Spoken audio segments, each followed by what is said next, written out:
Excuse me, Your Worship, we are live. Okay, thank you. I will wait for the bells to finish tolling here at Town Hall.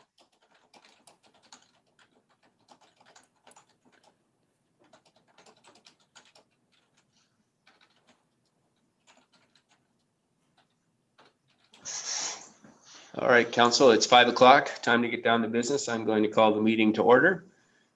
Today, we acknowledge that this event is taking place on the traditional territory of the Indigenous peoples of Turtle Island, including the traditional lands of the Anishinaabe, the Haudenosaunee, and the Ojibwe peoples, and on lands connected with the Lake Simcoe-Nottawasaga Treaty of 1818.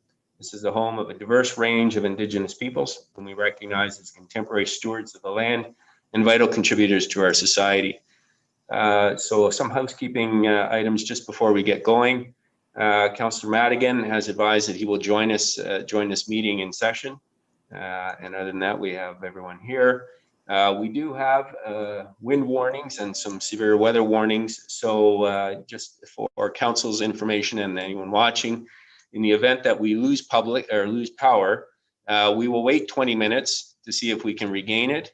If we lose power a second time, then we will just automatically adjourn the meeting. So if we are shut down by a power failure, we'll first try to establish the connection again for 20 minutes. If that doesn't work, it will be adjourned. And if we lose power subsequent to that, that will also mark an adjournment. And the special meeting today, we are scheduled for a special meeting, and we will start that 10 minutes after we have completed our SIC meeting. So moving on from there, I have the adoption of the agenda.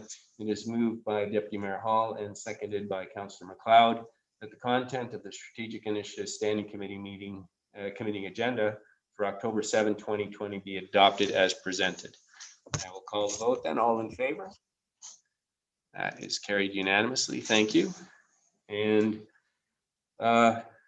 declarations of pecuniary interest. Council, are there any declarations of pecuniary interest today?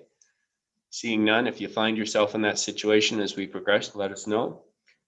And item number 4 then brings us to the consent agenda, and it is moved by Councillor McLeod and seconded by Councillor Comey that the general consent agenda, having been given due consideration by the Standing Committee, be received. There are 3 items. 4.1, Township of North Glengarry funding for long-term care homes. 4.2, NVCA 2021 Draft Budget Booklet, and there's a motion prepared on that item. And 4.3, declaration to join the Coalition of Inclusive Municipalities, and there is a motion for that, and I think we're going to get a verbal update from Executive Director Culver on that. So I will first call the motion to receive, and then I will ask if there are any items to be pulled other than the 2 that we already have motions for. So to adopt the consent agenda, all in favor? That is approved unanimously. Thank you. There's only one item that really isn't already pulled, and that's 4.1. Does anyone have a desire to pull that item? Seeing none, then we'll go to 4.2. And there is a motion, and it is moved by Councillor McLeod, who is also the Vice Chair of the NVCA, and seconded by Councillor Comey, that Council directs staff to review the draft 2021 Nottawasaga Valley Conservation Authority budget and share any comments with the NVCA and Council prior to the November 27, 2020 deadline. Are there any questions or comments on that, Council, before I call the vote? All right, then I will call the vote. All in favor? And that is carried unanimously. Thank you. The next item is the declaration, item 4.3. I will put the motion on the floor, and then I will look to the Executive Director to give us a verbal update, please. And the motion is moved by Councillor McLeod and seconded by Councillor Comey. Given that the Canadian Commission of UNESCO, United Nations Educational, Scientific and Cultural Organization, is calling on municipalities to join a coalition of inclusive municipalities and to be part of UNESCO's international coalition launched in 2004, and that the Federation of Canadian Municipalities, FCM, endorses the call for a coalition of inclusive municipalities and encourages its members to join.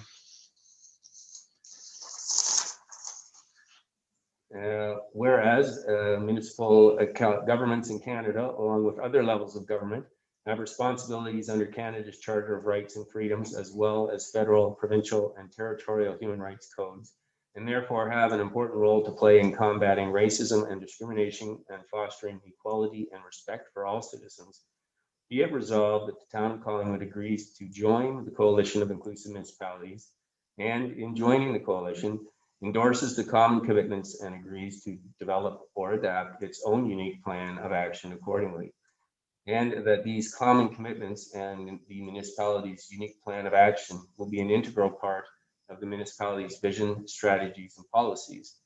And that in developing or adapting and implementing its own plan of action toward progressive realization of the common commitments, the municipality will cooperate with other organizations and jurisdictions, including other levels of government, Indigenous peoples, public and private sector institutions, and civil society organizations, all of whom have responsibilities in the area of human rights. And that the municipality will set its priorities, actions, and timelines, and allocate resources according to its unique circumstances and within its means and jurisdiction. The municipality will exchange its expertise and share best practices with other municipalities. And I recently heard best practices referred to as wise practices, and I think that's a great term. With other municipalities involved in the coalition, and will report publicly on an annual basis on actions undertaken toward the realization of these common commitments. And with that, I'm going to look to Executive Director Culver to give us a verbal update. Go ahead, Dean, please. Thank you, Your Worship. I think it's clear that this is following through on one of the council-approved outcomes of a report delivered in July, I think it was a bit ago, regarding becoming a member of the Coalition of Inclusive Municipalities. There's a 52-page guide for new and established members that I won't bother reading all of it to you, but I will point out that one of the first things they talk about is engagement of stakeholders, and I'm really pleased to be able to report that we had our first meeting of what we'll call the diversity group yesterday, and it was an outstanding group. This group in the report was identified as the gathering circle, and for reasons that we come to understand, and I think I'll remind council that I think I identified when I delivered the report back that this is a learning process, an ongoing learning process. So identifying the group as a gathering circle was felt to be too narrow and potentially create misunderstanding about what the group's intent was. So we've discarded that name, that label for the group. For right now, we'll call it the inclusion group or the diversity group, whichever you like. The group is working on how it wants to be seen or acknowledged, and I guess, for lack of a better word, labeled. But we did meet yesterday, and this is a part of the process of it is a part of the process of becoming a member of the Coalition of Inclusive Municipalities. But also, it was something that was identified as being exceptionally important in the report, and I think council reflected on the fact that this was maybe the most important thing that we could do. The things that were touched on yesterday in 2 hours of meeting had to do with developing a mandate or a purpose and intent for the group, having them identify themselves what they hope to accomplish by coming together. There was discussions around what they would wish to see as the future for Collingwood. We did talk about, and the mandate hasn't, I think, quite been formed. It's a very heavy task, but the group talked about elevating the conversation around racism in the community, making sure that things aren't buried, that stories are heard, and that a broader understanding is brought into every conversation. There was also a piece of the conversation where the group talked about making Collingwood a safe and welcoming place for stories to be shared and individual identities to be celebrated. We talked about meeting frequency. Initially, there was a discussion about meeting every month, but there was some very energetic people in support of meeting every 2 weeks. So we're going to be meeting every 2 weeks for the initial part. We talked about a structure, and at this point, it's just something to be contemplated, whether or not a structure is needed, how much of a structure, and what that structure looks like.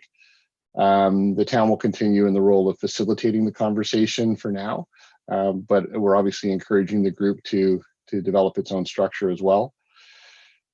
We talked about reporting outputs. So when and how would messaging be delivered from the group to the community and to council? And I think, again, it was a very big conversation yesterday, 2 solid hours of activity. And I think they want to have another meeting before we start developing, what does that public engagement look like? There was discussion about developing a project list, and some really, a lot of ideas came out, a lot of interesting thoughts about what could be done in the near term that would make a difference. Again, in 2 weeks, we'll revisit those ideas. And probably one of the most important things that came out of yesterday was an idea of how to grow the group, because obviously there is an interest in seeing more people participate. And while it was great to have a very passionate and committed nucleus, everybody's on the same page that more people should be a part of it. And so that'll be a part of what happens over the next 2 weeks and ongoing beyond that as well.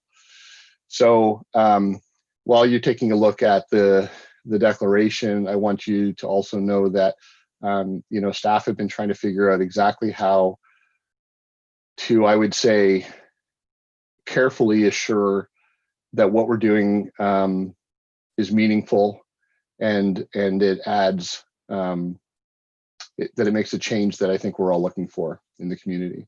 So I think that's about all I can talk about. I'm happy to take any questions though. Thank you very much, Executive Director. So I'll look to questions from the floor. I see I've got Councillor Jeffrey and then Deputy Mayor. Thank you, Mayor. Just a comment. I had the privilege of participating in plenary with the Minister Monsef through a status of women at FCM. And one of the things we talked about in our hour was the first ever national action plan on for gender-based violence. And there's a lot of background in this, and Minister Monsef expressed extreme interest in having any municipality that wished to support or to discuss or have a table of angels to talk about solutions that the government, her officials would love to hear from them. So that might be something that would be available for this group to put together to help that conversation at the national level. So, and there were all kinds of reasons for it. The first month of COVID, 1.5 million women lost jobs, and we noted that the most powerful women in politics in this country are experiencing something not very nice in terms of this gender-based violence. But if they are, we can't imagine how our vulnerable population, how much they are experiencing in this case as well. So just something to pass along that you might want to follow up if it fits with your mandate. Thank you. Thank you, Councillor Jeffrey. Deputy Mayor. Thank you, Mayor Saunders, and through you to the Executive Director. 2 questions, very briefly. One, you mentioned an interest in growing the group, and is that specific to groups or individuals, or perhaps a combination of both? And secondly, who would be the appropriate person to express interest? Would it be you? Thank you. Dean? Thank you, Worship. So at this point, the discussion has been by the group to look at individuals joining the group. I guess I think that it's a fairly blank slate going forward. But again, our intention was to have the group manage and develop its own destiny so that we were getting the most authentic advice and consideration from them. So at this point, it's individuals is what's been discussed, and I can't tell you what the future might hold. In terms of anyone who's interested in being a part of it, I'm happy to bring any names to the group at the next meeting if people wanted to submit them to me at my town email address. Good, thank you, Executive Director Culver. I have Councillor McLeod and then Councillor Comey. Thank you. My question is sort of a follow-up follow-up to that asked by the Deputy Mayor. And how many people are in this group at this time? I know it's your first one, and you're looking for more. So the number initially of invitees was 13. I believe 9 were able to attend. We had a couple of regrets given to us early on, or sorry, later on. We had a new member added by a member, so it's a bit fluid. There really isn't. We haven't established any cap, and in the discussion yesterday, the idea was the more the merrier at this point. The idea being that we hope the people who come to the group, they come with the idea of being constructive and collaborative and looking to join healthy discussion about, and sometimes difficult, I will say, discussion about what needs to be said, how to say it, and how to move the issue forward. Any follow-up, Councillor McLeod? Okay. Councillor Comey. Thank you so much, Mr. Mayor. Through you to Executive Director Culver. I had mentioned this to you in an email earlier. So of course, the motion and this joining of the inclusive municipalities is based on these common commitments. And I hope there's a way we can share these common commitments with our community, because I think they're important and they are the foundation of this belonging. And it looks like there are 10 of them, and they're very important. Everything from the very first one is increasing vigilance against systemic and individual discrimination, and all the way through to involving citizens by giving them a voice in anti-racism initiatives and decision-making, which sounds like it ties in beautifully to the group that's coming together. So the first is sort of an ask, is that I hope we can get this out to the public so they can understand, more broadly and specifically what it means when we say these common commitments. And then as a follow-up question, so this then also ties into an action plan. So you were talking about this new group and trying to figure out how they would message, but is part of their role going to be in the formation of the action plan? And then understanding it's a journey, what will this action plan look like? How will we know it exists? Director Culver. So through you, I'll start at the beginning. So the common commitments definitely have a place to be published, and we're looking at one of the conversations with the group yesterday was how do we express initiatives or ideas or thoughts or collect even, and the establishment of a website was talked about yesterday, again, within the context of a very busy conversation.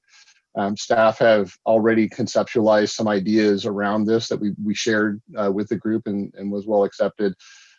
Staff had discussed the idea around, you'll recall the Doors project that was done and the messaging that was collected.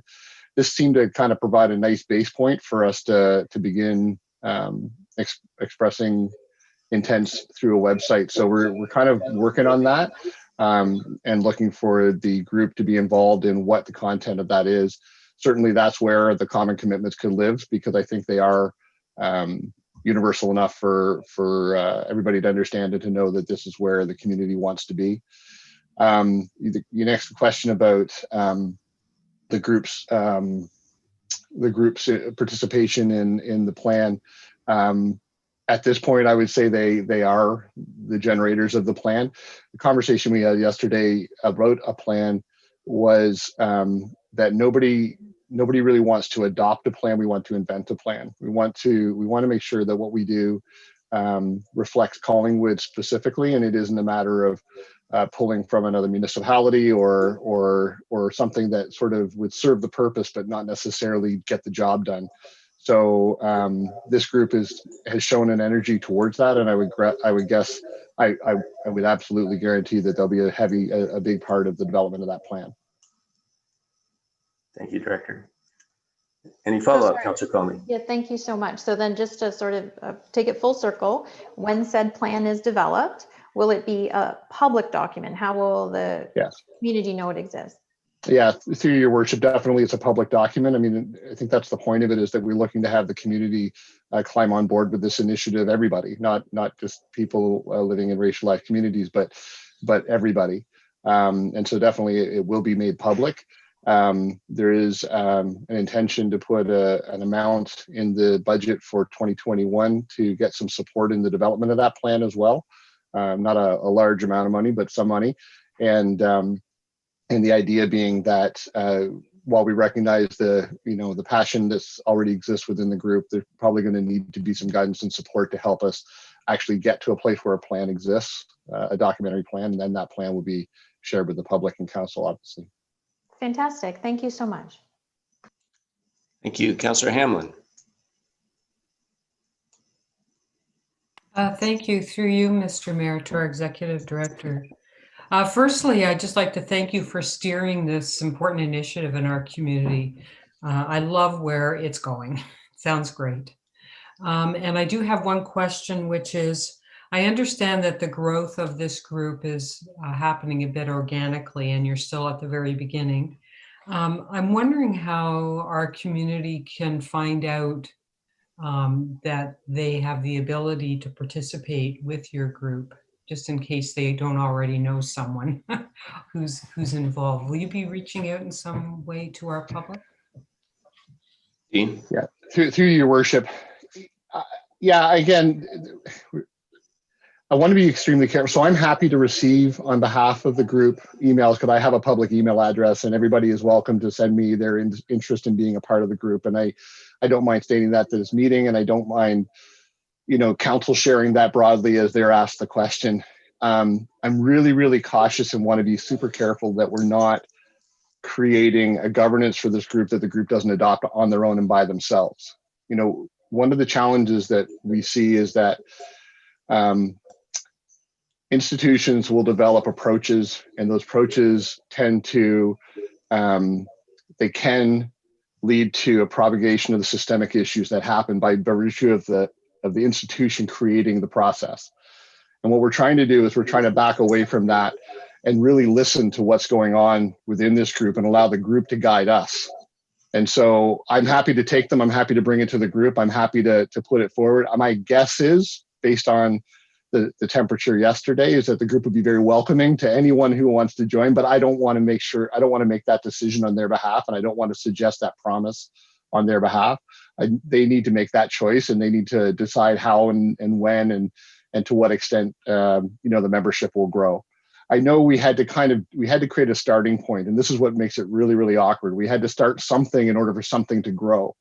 But the second we started, we also made very conscious steps to back away from creating the intention of the group in order for the group to then create its own intention and inform us appropriately. I know that sounds weird, and I know that it sounds difficult to understand, but I hopefully understand that our intention is to be completely authentic in this and not just signal, what this community, like from a bureaucratic standpoint, what this community should be. We really want the community to tell us who they are. They are a diverse and supportive group, and they want the community to grow that way. That's very helpful. Thank you. Thank you. Councillor Berman. Thank you, Mayor Saunderson. Through you to Dean. First of all, great report. Your passion is contagious. It gets more so with everything that you do. I have a question that I think you've been touching on it in the last couple of answers, that I love that this is all based on dialogue, because I firmly believe in the saying, hate begets hate, especially when it comes to this type of thing.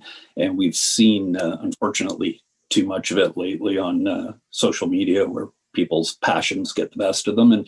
And we've even seen it during a council meeting. So my question to you is, this isn't, does this group fall, or can this group fall under like an advisory committee, the same code of conduct, or can they create a code of conduct so that it's sort of self-policing should somebody's agenda get, different from what the majority of the group wants, if it strays from dialogue? You know where I'm going with this. Yeah. Go ahead, Executive Director. So through you, Your Worship, your question, I understand exactly where your question comes from and what the concern is that you're attempting to address with the question. at this stage in the history, we're being driven by the guidance given by council through the delivery of that report and the response to that report. So that is driving staff's intention when it comes to the establishment of the group and the facilitation of the group. We also are very conscious of being the facilitator in this role. So we were deliberate to not go down the path of an advisory council, because that comes with structures that you guys actually participate in, rather than the group deciding its own destiny. You guys are inherent in it. And as much as I know everybody on this council's intentions are in the right place, we aren't representative of the issues in this community. We need to listen to the people who are representative of the issues in this community. So we have not gone down the path of the advisory group. I don't want to predict what may happen down the road. I just can tell you that as of right now, we are looking to be the facilitators of a group, continue to build their strength from within, help them to become advisors to us so that we can listen, make initiatives, make a mandate, and implement on their behalf. I hope that's clear. I'm not sure I answered that question really, really well, but it is a very important question. It's also a very difficult question at this juncture. I could appreciate that, and I trust that. Sorry, through the mayor, I trust that that'll be something that that you and the members will sort of self-police as it goes along.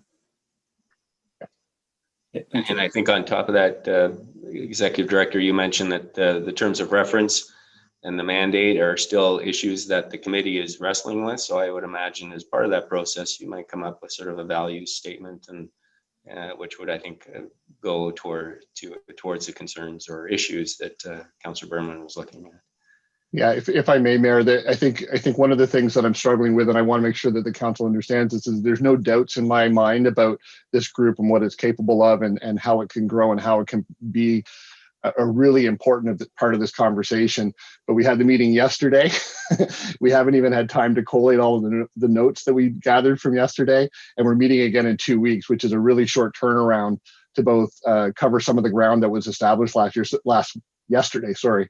So I'm wrapping my head around a lot of things simultaneously. So I hope please cut me some slack in terms of how I'm expressing. I don't mean to make it sound, I have zero doubts. I'm actually, I appreciate that you appreciate the work I'm doing, but I'm actually really appreciative to be put in a position of getting to work with this group. I was terrified walking in, I'll be honest. I didn't know how the conversation was going to go. And 10 minutes in, it was an amazing conversation that meant a lot to me.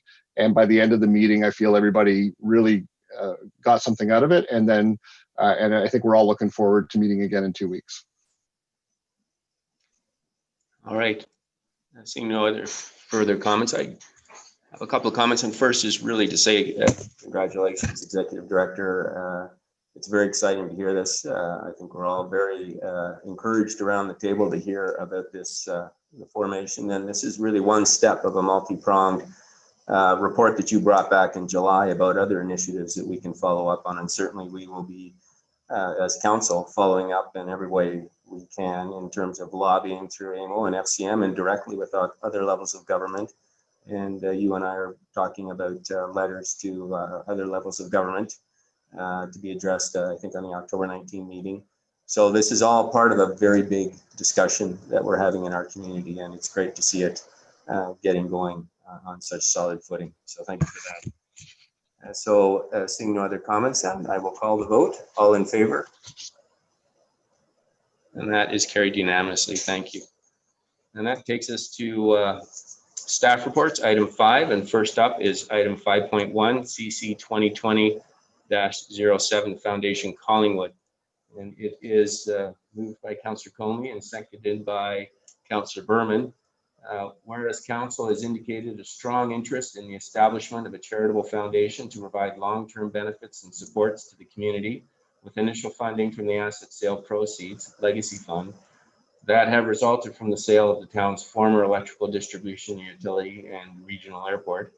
And whereas such a foundation would be in alignment with current needs at any given future point, now therefore be it resolved that council receive staff report CCS 2020-7 and apply the information and potential processes contained therein when considering the establishment of a community foundation in early 2021, which would require the use of a portion of the legacy funds. And we have a report, and I think, Executive Director, it's back to you to take us through the report, please. Thank you, Your Worship. And I'm just going to call it up here so I have my visual cues. To begin with, this was a response to a motion made by council, a resolution made by council for staff to gather information about a community foundation and how to establish one, and I guess some feasibility effects. There's certainly a lot of examples. There's 190 something examples in Canada. There are lots of upsides, which I think hopefully were established through the report. And there was also some challenges identified both in the report and even in some questions that came from you guys today around, how much community energy does it take to sustain an operation like this? I know that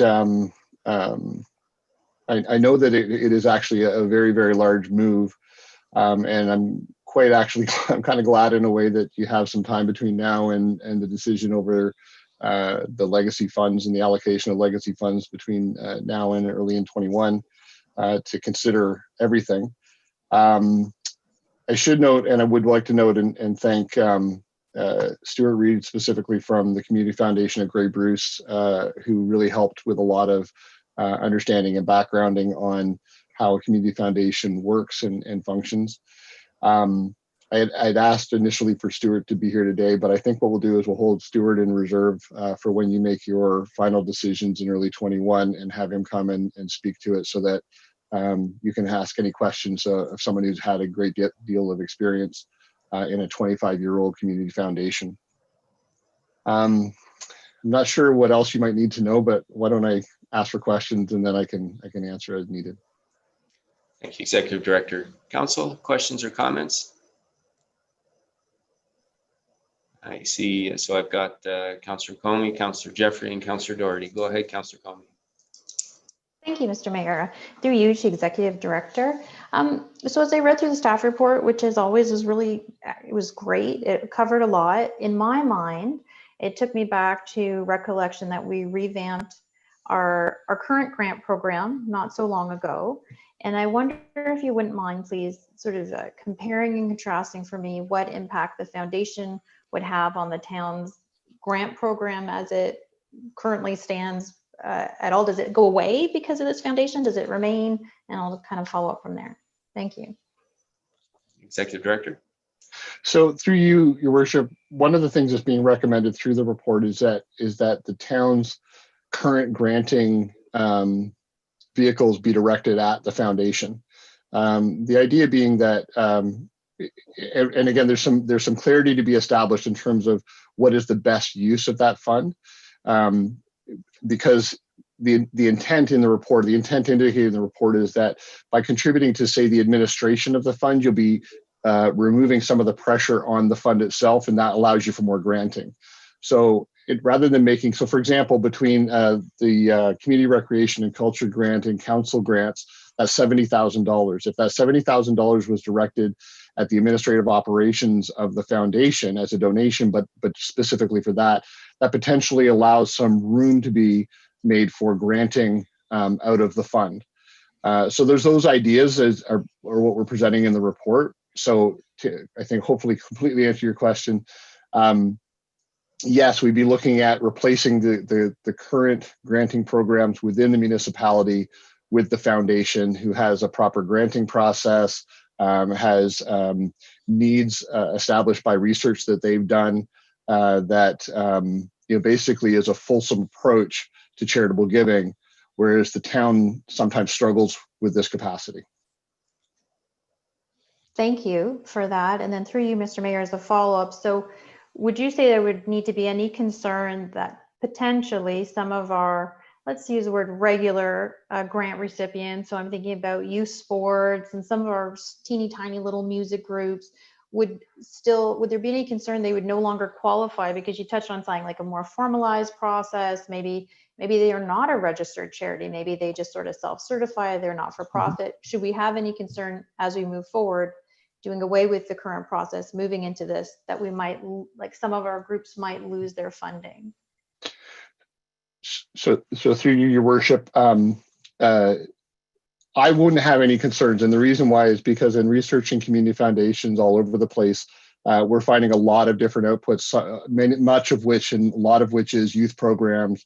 Things that we are currently giving to are supported by community foundations all over the place. I'm not assigned the responsibility of developing that mandate, so I can't tell you for sure how that's going to work out.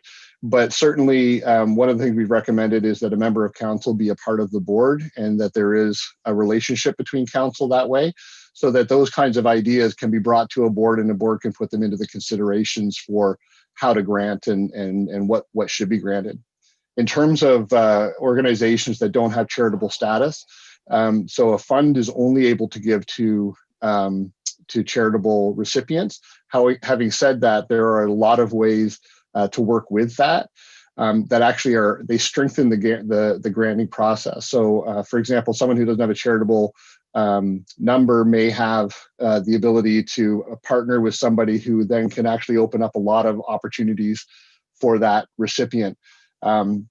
This is actually, so for example, in the Huronia Foundation, they actually have a lot of funds within the fund. They have a lot of foundations within the foundation, and a lot of them have specific objectives, and so they're able to donate. They're able to donate to different specific targets through alignment with certain giving bodies that now a sports organization can align themselves with. And in doing that, the sports organization actually gets the benefit of alignment as well as the financial gift. The Executive Director. Thank you. I guess I will raise this without going way into the weeds.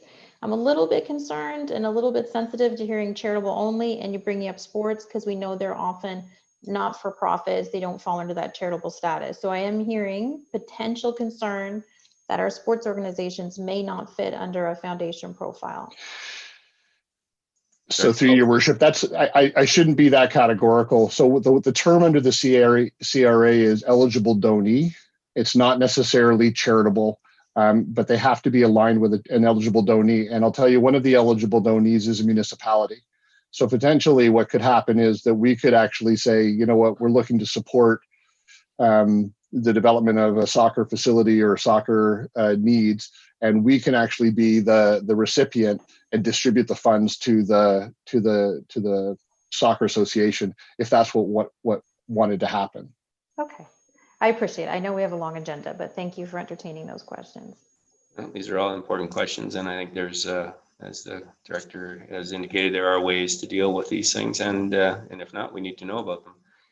I will thank Clerk Almus for reminding me that this is an SIC meeting, so there is an opportunity for public deputations or commentary on specific items.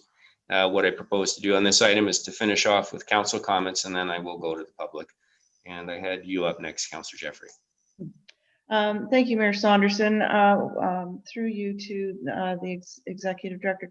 Actually, Dean did answer one of my question was to ask if within this model we're still going to be able to consider having targeted specific projects so that maybe donors with specific interests could put their funds to those specifically. So that was good to hear.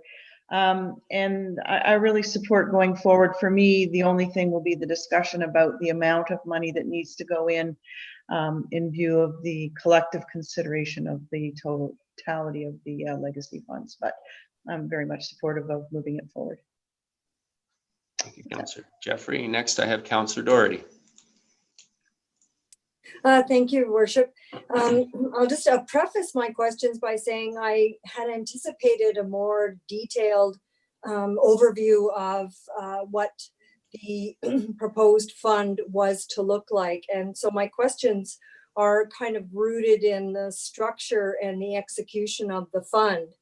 Are we going to have an opportunity at a later date, seeing as we haven't reviewed some of the anticipated design of this particular program, or should I bring those questions forward now? The motion today, really, Councillor Doherty, is just for us to endorse the concept and push it forward to the first quarter of next year. I think there'll be an opportunity to get more into the mechanics, but I will look to the executive director if he's got some quick answers for us there. If I may, Your Worship, I believe that the deputation, the person wishing to speak, will help with a little bit of that gap. We had a conversation earlier that I think will help Councillor Doherty as well. Okay. Are there any, Councillor McLeod? Thank you. And I have a comment as well as a question that's just sort of a, am I right on this kind of question, if that's all right?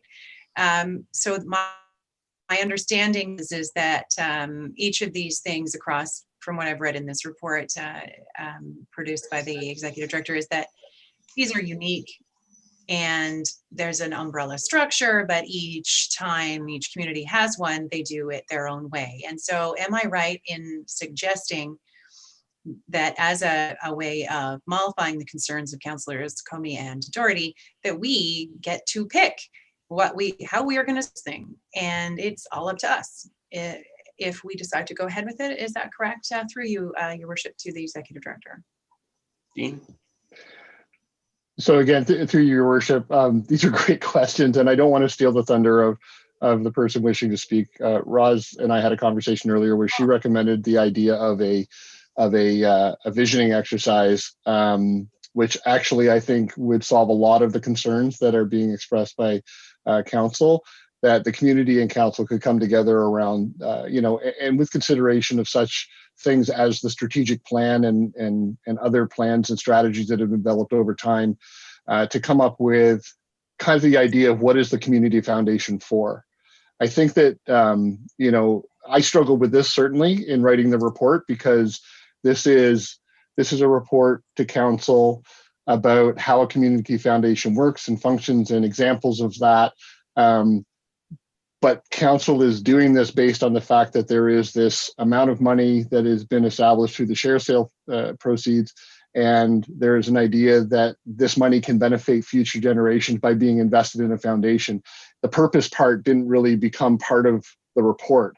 And I think Roz is going to tell you that this is a really important step to take, and that a visioning exercise could help accomplish that. So I hopefully I'm not stepping on her toes, but I would love for you to hear what she has to say.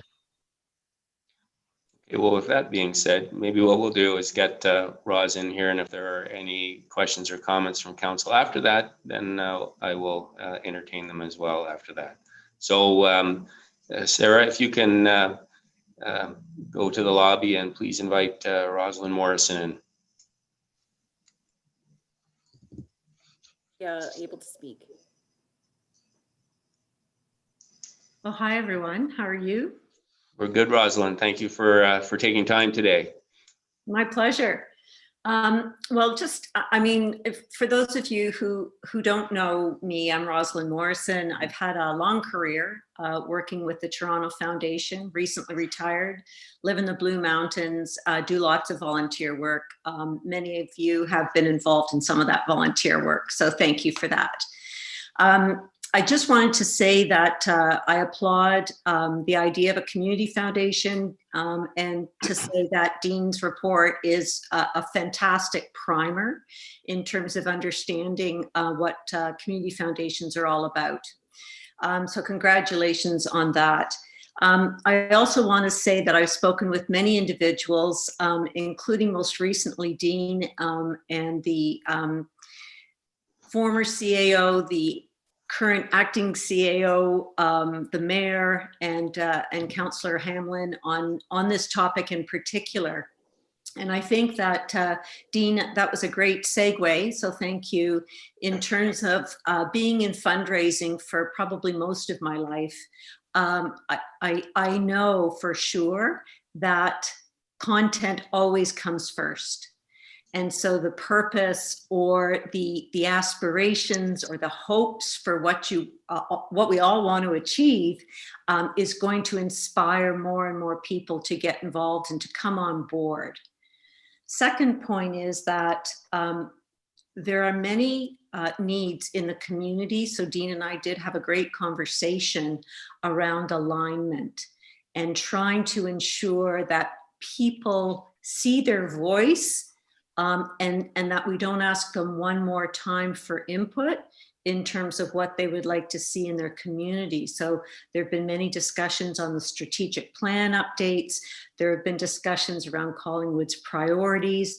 There was just the UN Habitat in Towns Collingwood World Summit with resolution including 38 items. There were 4 really interesting ideas that came out of the Mapping Our Road to Recovery series that the town of Collingwood supported. And so a visioning exercise does not need to start from scratch.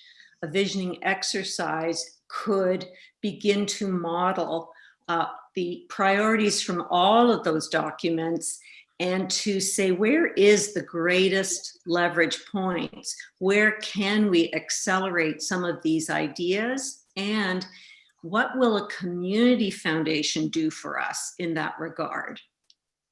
As well as, what are the other social investment strategies that could move any of these ideas forward? And so I think fundamentally what we're talking about here is social investment strategies to improve quality of life for all for the long run.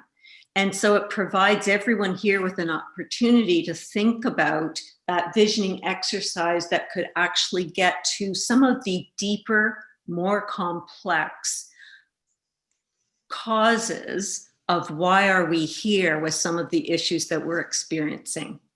So I think I'm just going to touch on a couple of other points that one of the other lessons I learned with the Toronto Foundation is that a multi-sector approach is the best approach for the 21st century to solve these complex issues that we're all facing. And so ensuring that the steering committee, which is outlined on page 8, could include, representatives of business, representatives of not-for-profit organizations, representatives of government, and certainly more than one philanthropist, because this is a community foundation concept that needs to be co-created from the beginning with all of those sectors. And hopefully then, all of those sectors will put resources on the table because not one sector can deal with the issues that we're facing now. The other point that I just wanted to make was to ensure that, the wording, if you need to move something forward tonight, consider tweaking it, just very, very, with a few words. And the tweak would be, when you mention charitable foundation in the 2 whereases and in the be it resolved, you could slash beside community foundation slash or charitable fund. And why would I ask you to consider that? Because you may not want to, for 5 years, establish necessarily the structure with the costs associated with a community foundation. You might just want to use the money. So think about that as you are looking at the recommendation for today. And then once the visioning process is done, you will not only collectively understand the priority needs, the alignment for greatest impact, but you'll also hopefully have discussions around the financial tools like a community foundation or a community bond or another social investment strategy that could help you achieve where you want to go. So I think I'm going to pause there and happy to answer any questions. Thank you, Rosalind. I think what I will do, Sarah, just from a procedural perspective, I do want to have council give them adequate time to ask questions, but maybe what I might do first is just canvass to see if there's anybody else from the public that wants to speak to this, and then come back and we can do questions with Rosalind on her presentation. Yes, Your Worship. We have Matthew Prudy would like to participate in the conversation, so we'll unmute him now. Okay, thank you. And again, we do have a phone participant, so anybody wishing to speak, please press the raise your hand feature at the bottom of the screen. If you're on a telephone, please press *9. All right, Matthew, do we have you on?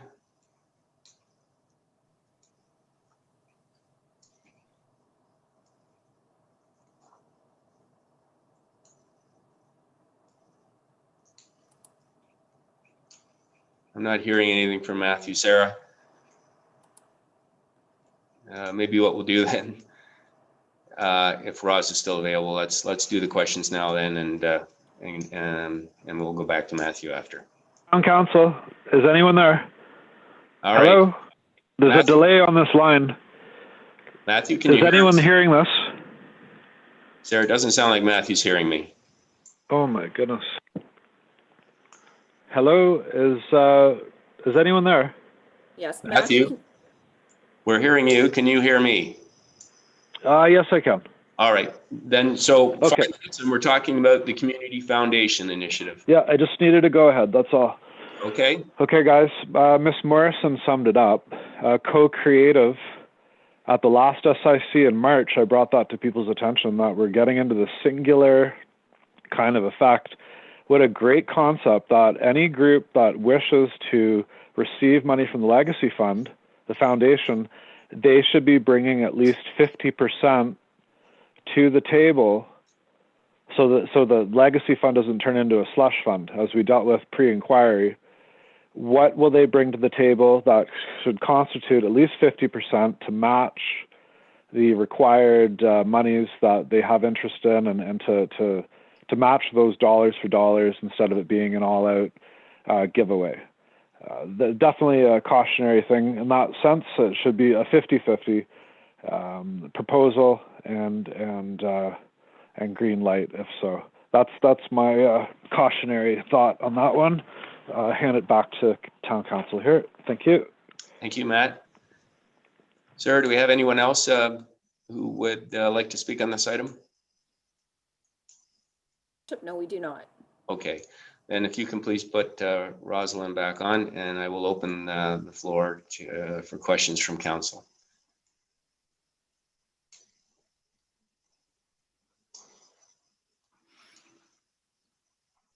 Councillor Hamlin, go ahead.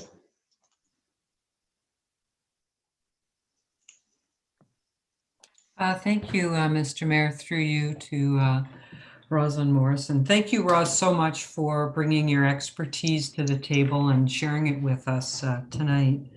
I was wondering about the visioning exercise you mentioned. Would that take place? When would you see that kind of exercise typically taking place in what we're engaging in now? Early December is always a time of year where people feel generous. And so I think that when we're looking at some of these issues, generosity is something that we need to think about in terms of not just finances, but opening up and really trying to listen to what other people are saying. I know that you're hoping to have some progression or movement in the probably first quarter of 2021. So that would be that could be a placeholder, if you will.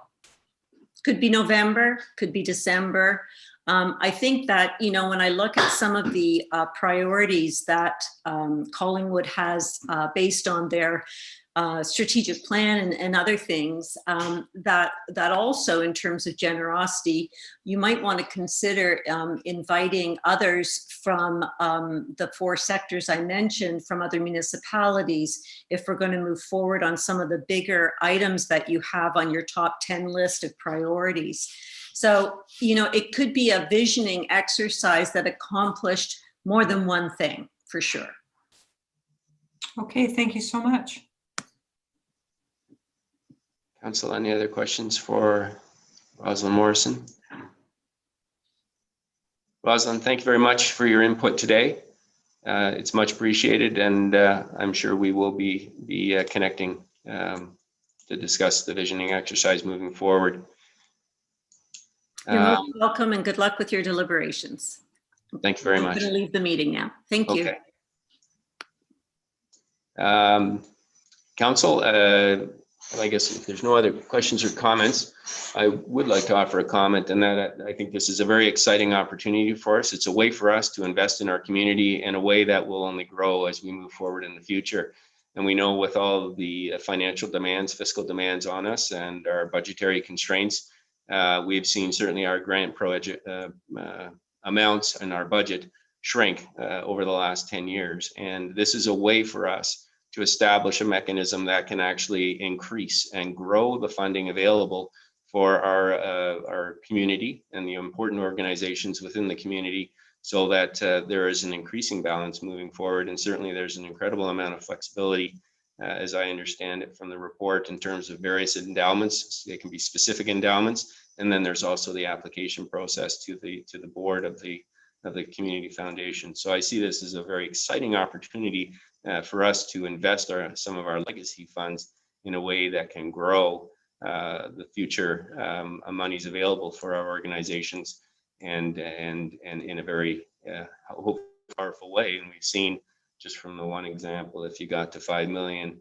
on a 3.5% return, that's over $100,000 more than we currently have available through our grant programs. So it's a very powerful tool, and I certainly look forward to the discussions moving forward. And so unless there's any questions or comments, then I'm going to call the vote. All in favor? Councillor Hamlin.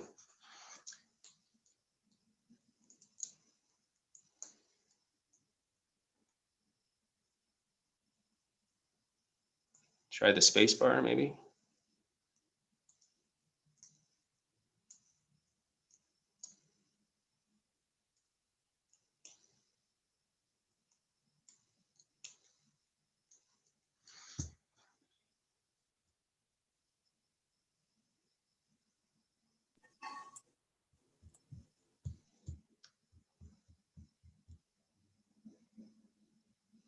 Sarah, is there a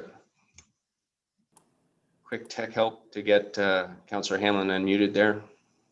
Certainly, we can unmute her, your worship. Okay. There we go.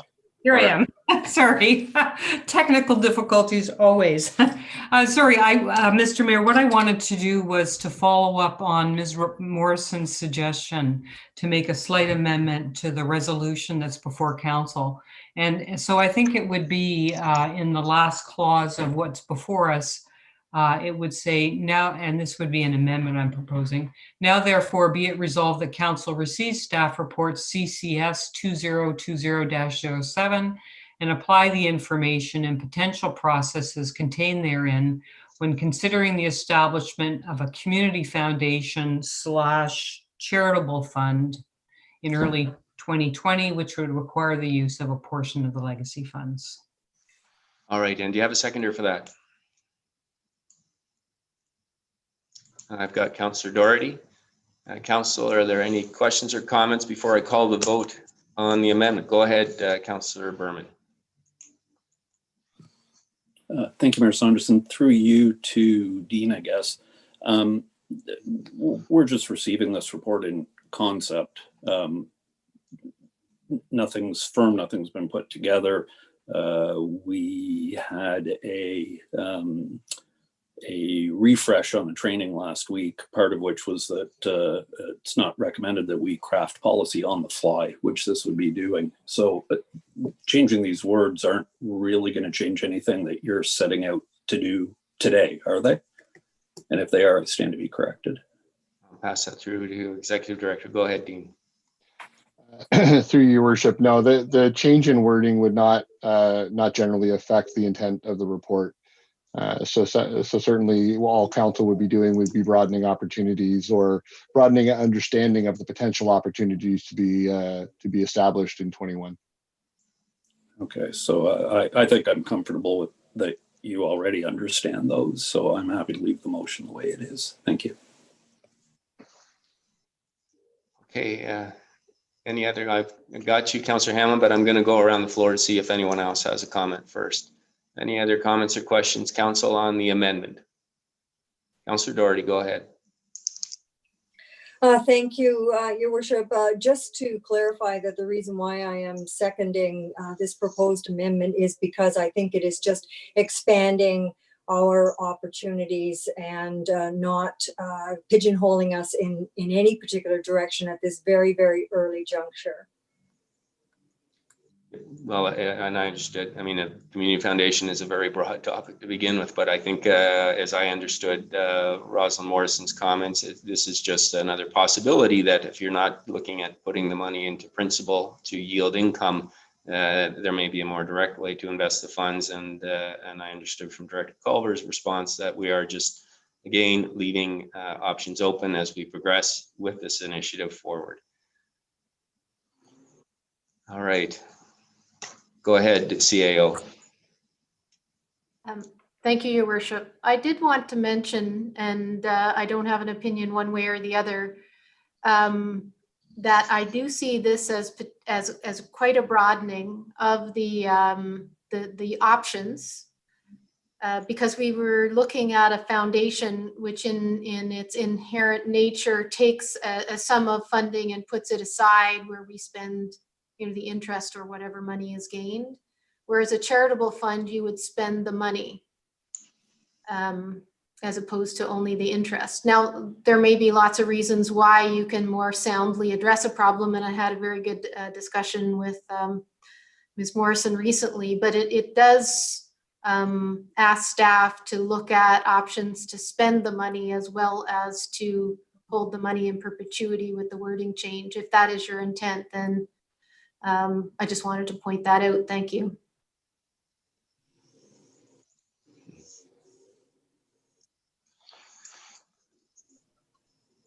Okay.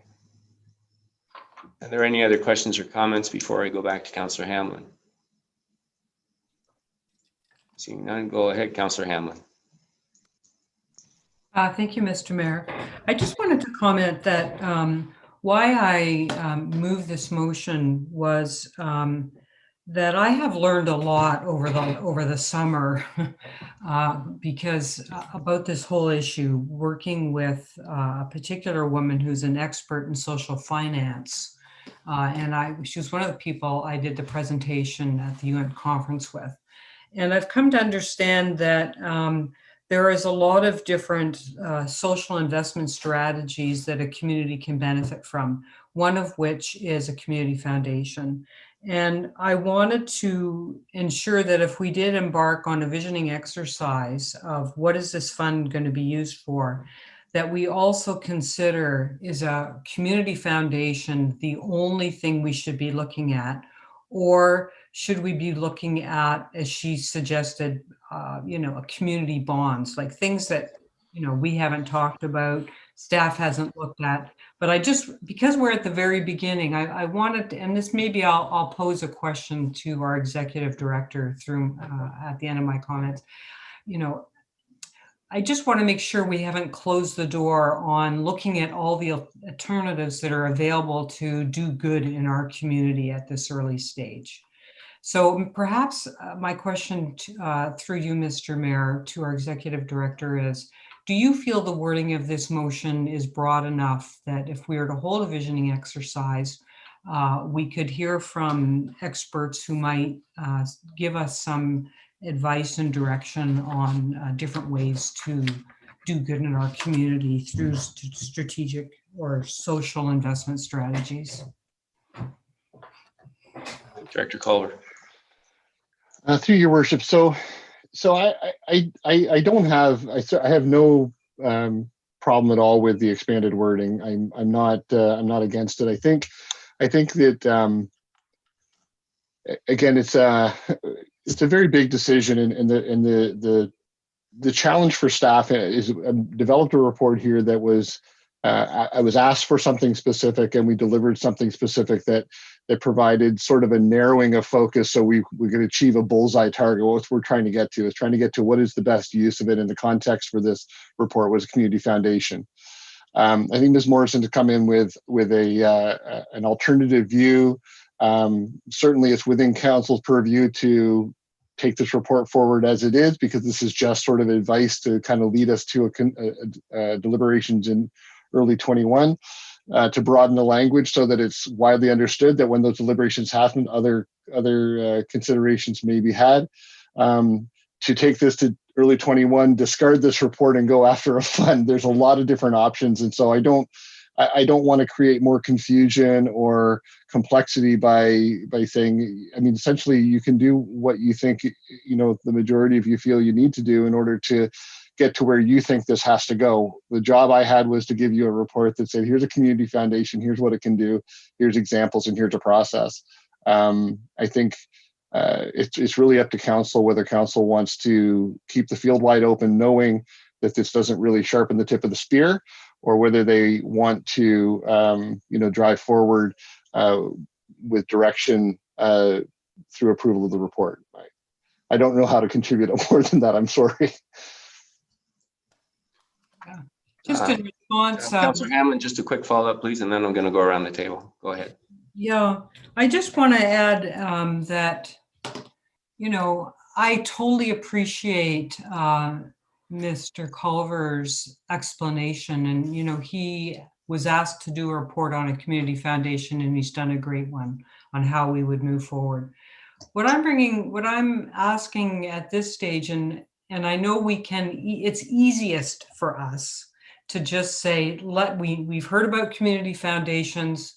Our executive director's done a great report on it. Let's just vote on community foundations. We don't want to, get in the weeds. But I'm just asking, whether we should be thinking bigger at this stage. We don't have to make decisions. What we're doing right now is, I think, by January, deciding into what big categories are we going to be allocating funds.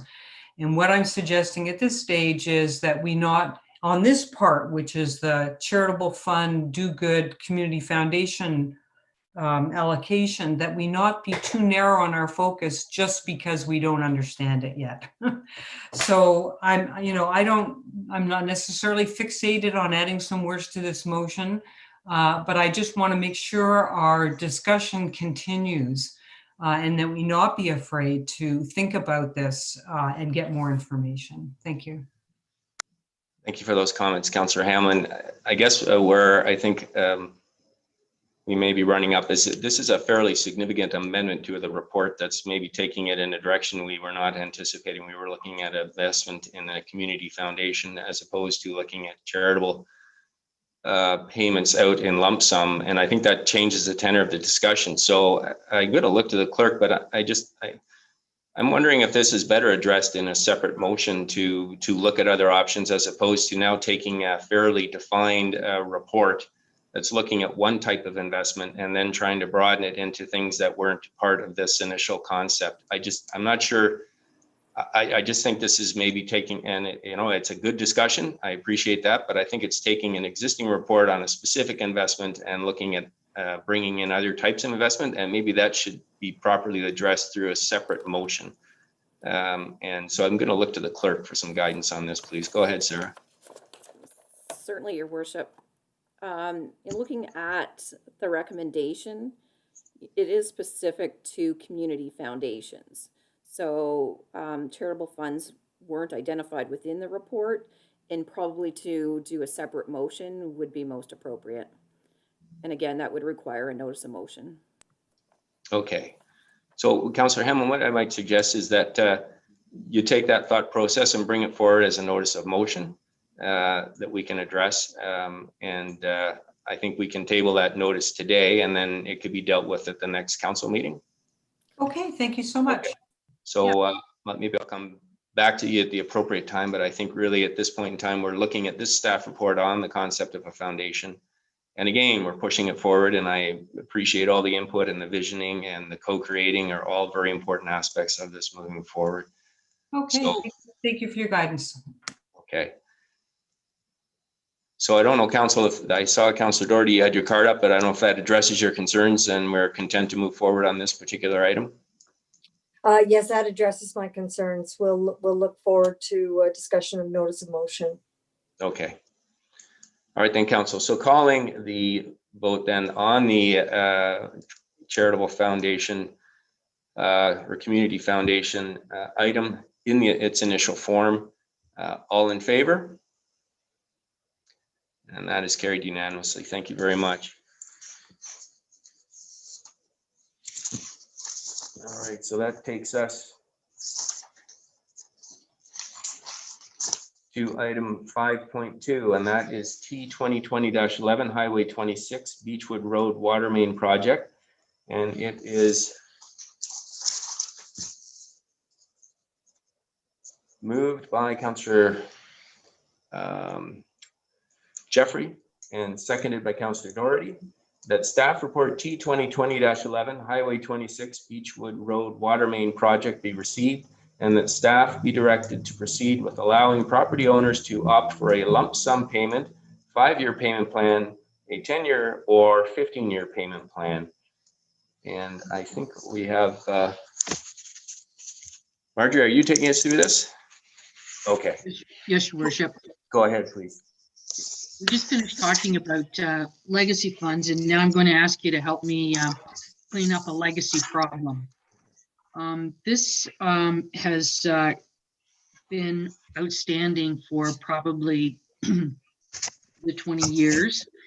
When the town, Simcoe County, actually reorganized in 1993, the town inherited lands from the Township of Nottawasaga in the east end, as well as the south end. And south servicing is actually where all of the south end lots were received. So that has been fully serviced, and the people there are happy. In terms of the east end, the PUC decided to go ahead with providing the residents of that area with water.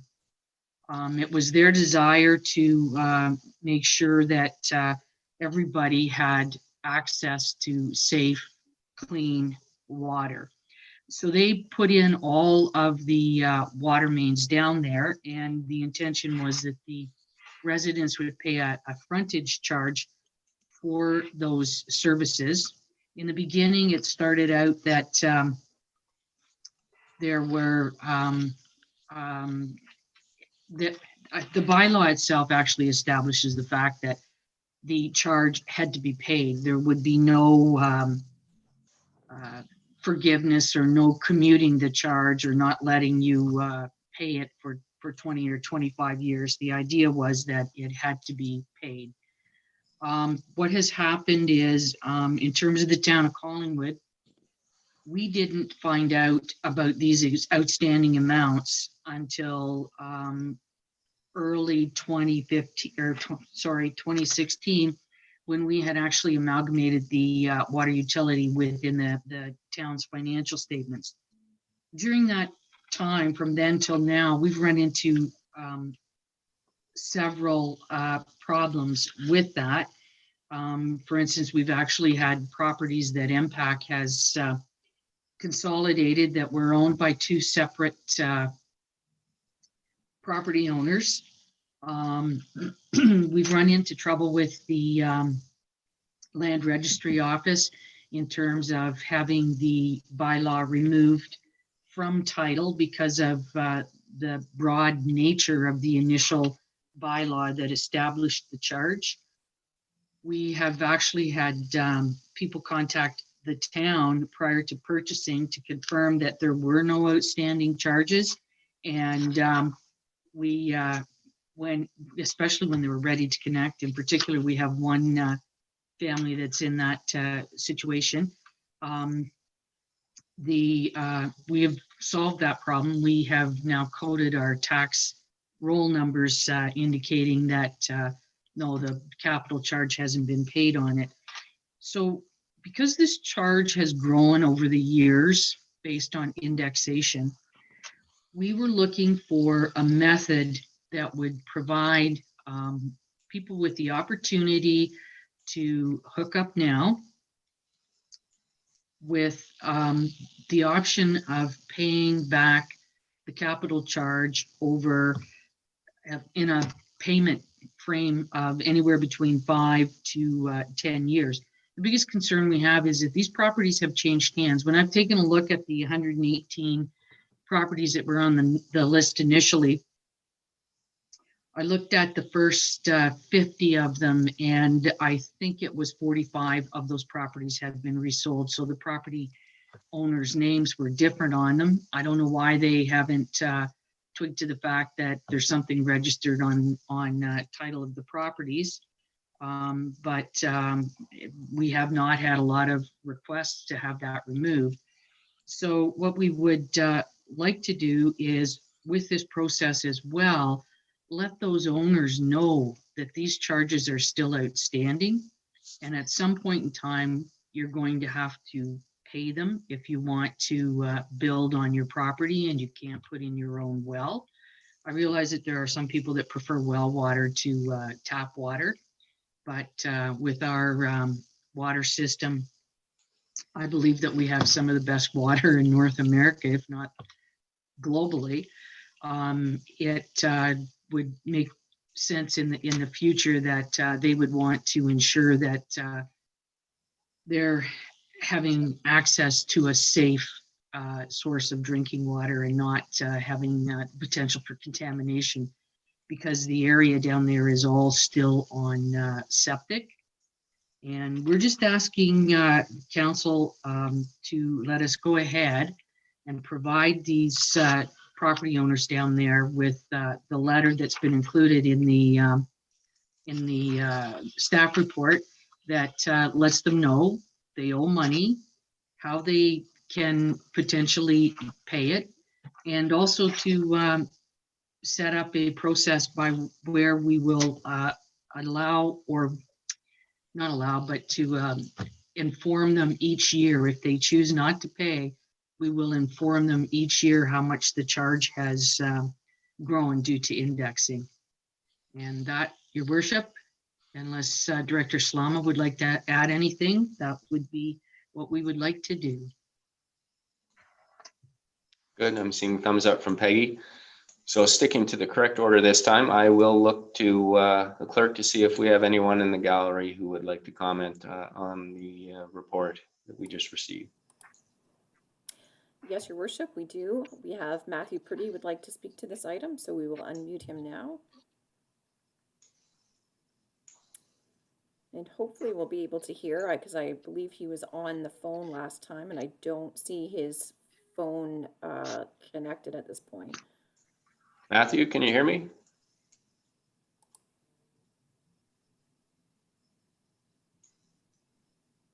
All right, Sarah, maybe look to see if there's anyone else in the gallery that would like to comment, and then we'll go back to Matt. All right, Your Worship, there's no further interest at this point on this report to participate. Okay, I can see there's some conversation going on with Matt Purdy. So maybe what I'll do while we wait for that connection to be established is go around the council. Council, are there any questions or comments on this report? Councillor Hammond, go ahead. Thank you, Mr. Mayor, through you to our treasurer. Are you still our treasurer? No treasurer is Mr. Foote. No. Okay, well, anyway, to Marjorie. You mentioned some vacant land that wouldn't have connected yet. Are there still homes in the area we're talking about that are on wells that haven't connected to our water? Yeah, through you, Your Worship, yes, there are. Out of the 118 properties, the vast majority are still vacant lots, but there are, there are some houses. There's a couple of garages and a workshop. I didn't count them up, but the vast majority are vacant properties. Okay, as a follow-up, through you again, Mr. Mayor, I know when people are on wells, it's good practice for them to be testing their water every year, because typically, the water needs to be having special filters attached to it to be drinkable. And so my thought is and I just leave this for your for your thoughts, but for the letter that maybe is going to be sent out, I saw it attached to the agenda, whether it would be worthwhile advising people who are in homes to think about having their water tested to see if they might decide to hook into the town water. Because it's also very expensive, it can be at least, to get a proper filtration system. The other point I wanted to mention was because so many of them are vacant lands, they're likely going to be they could be transferred to a builder at some time. The current owner might not end up building on them. And so I just, again, wanted to leave it to you, but perhaps some notation can be given to our buildings department so that if someone comes in for a permit, they're brought up to speed right away on what the costs are going to be. Marjorie? Through you, Your Worship, those are both very good suggestions, and Peggy and I'll work on that next week. Thank you. Deputy Mayor. Thank you. This is actually coincidental. I was actually going to, after the vote, request to speak to just advise I was going to step away for a few minutes. But then in listening to the treasurer, I didn't do a quick scan, but given the number of properties that are a part of the property report, and even though they are not specifically identified, I think I actually am in a conflict of interest, and I'm going to remove myself prior to the vote. The conflict of interest would simply be that I do know that the brokerage that I'm with, Chestnut Park, does have a number of vacant lots down within that corridor that are currently actively being marketed.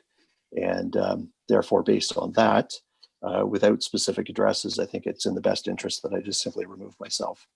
As I said, I was going to remove myself as well, probably for a duration of maybe 10 minutes. But so I'll take the opportunity to both at this point. And then I'll circle back, Clerk Almas, and I'll complete the appropriate paperwork for the disclosure of conflict.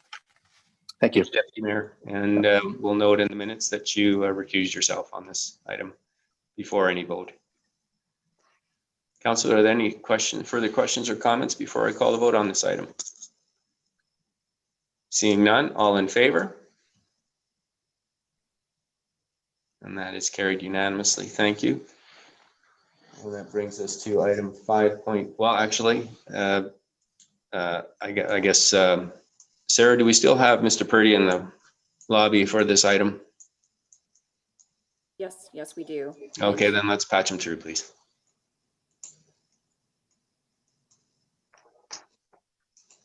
Matthew, can you hear us? Yes, I'm here. Can you hear me? Yes, we can hear you. Go ahead, please. Yes, I just wanted to ask Treasury Leonard, by the way, congratulations on your retirement. You've put in on many years with the town, very passionate, very dedicated. How many properties and what is the cost of this engineering project to bring this community on the southeast side in connection with sanitary water system? What's the estimated cost of this connection, Ms. Leonard? Through you, Your Worship. I'll let you through, Matt. There's 115 properties that are developable, and so we'll just give you the quick numbers. So go ahead, please, Marjorie. Through you, Your Worship. The actual cost to the individual homeowner varies. It's sitting right now on the average would be somewhere between $12,000 and $18,000. There are two exceptionally large ones out there that would cost more. But in terms of sanitary sewer, I believe that Director Slama would be better to answer that one, since we've just completed our servicing requirements. Okay, thank you. I'm curious to know. Thank you. Go ahead. Thank you, through your worship. So to provide some sanitary servicing on this east end would be complex, I guess, because it's quite flat. It would require either individual kind of pumped units or a couple of pumping stations.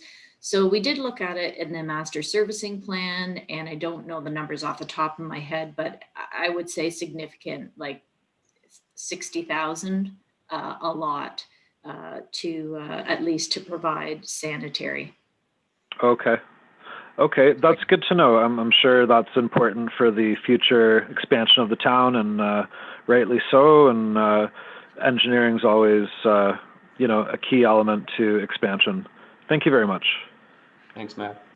All right, we'll move on then to item 5.3, T2020-13, significant 2021 preliminary operating budget requests. And recommendation is moved by Councillor Doherty and seconded by Councillor Berman that staff report T2020-13, P2021 preliminary operating budget requests be received, and that council provides staff direction to bring forward all of the discretionary budget requests provided in the next phase of the 2021 budget process. And I see Councillor McLeod has her card up, and just before that I would ask the clerk to get in touch with the deputy mayor so he can rejoin us, please. That's what Councillor McLeod was ahead of me on that one. Okay, so if we can get the deputy mayor back, then I will pass the floor over to Treasurer Switzer. Welcome, Mike. Thank you, Your Worship. And just while we're waiting, perfect, thanks, Chris.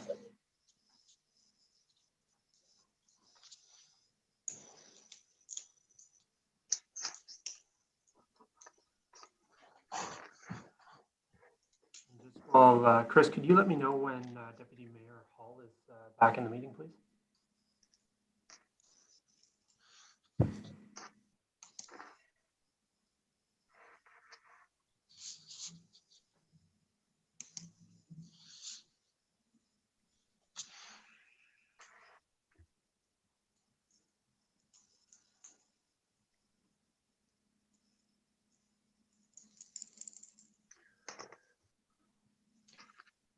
Sarah, the deputy mayor did mention that he was stepping away for 10 minutes, so he may have had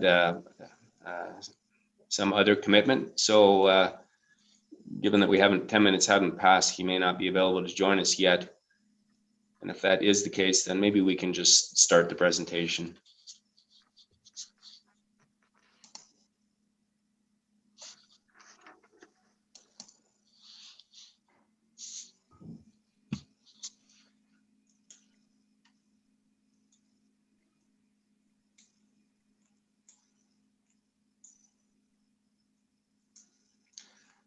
Mike, I'm going to suggest you start. It looks like the deputy mayor may have had another something else to do. So let's get started, and we can cover back if he has a question about the presentation we covered while he's away.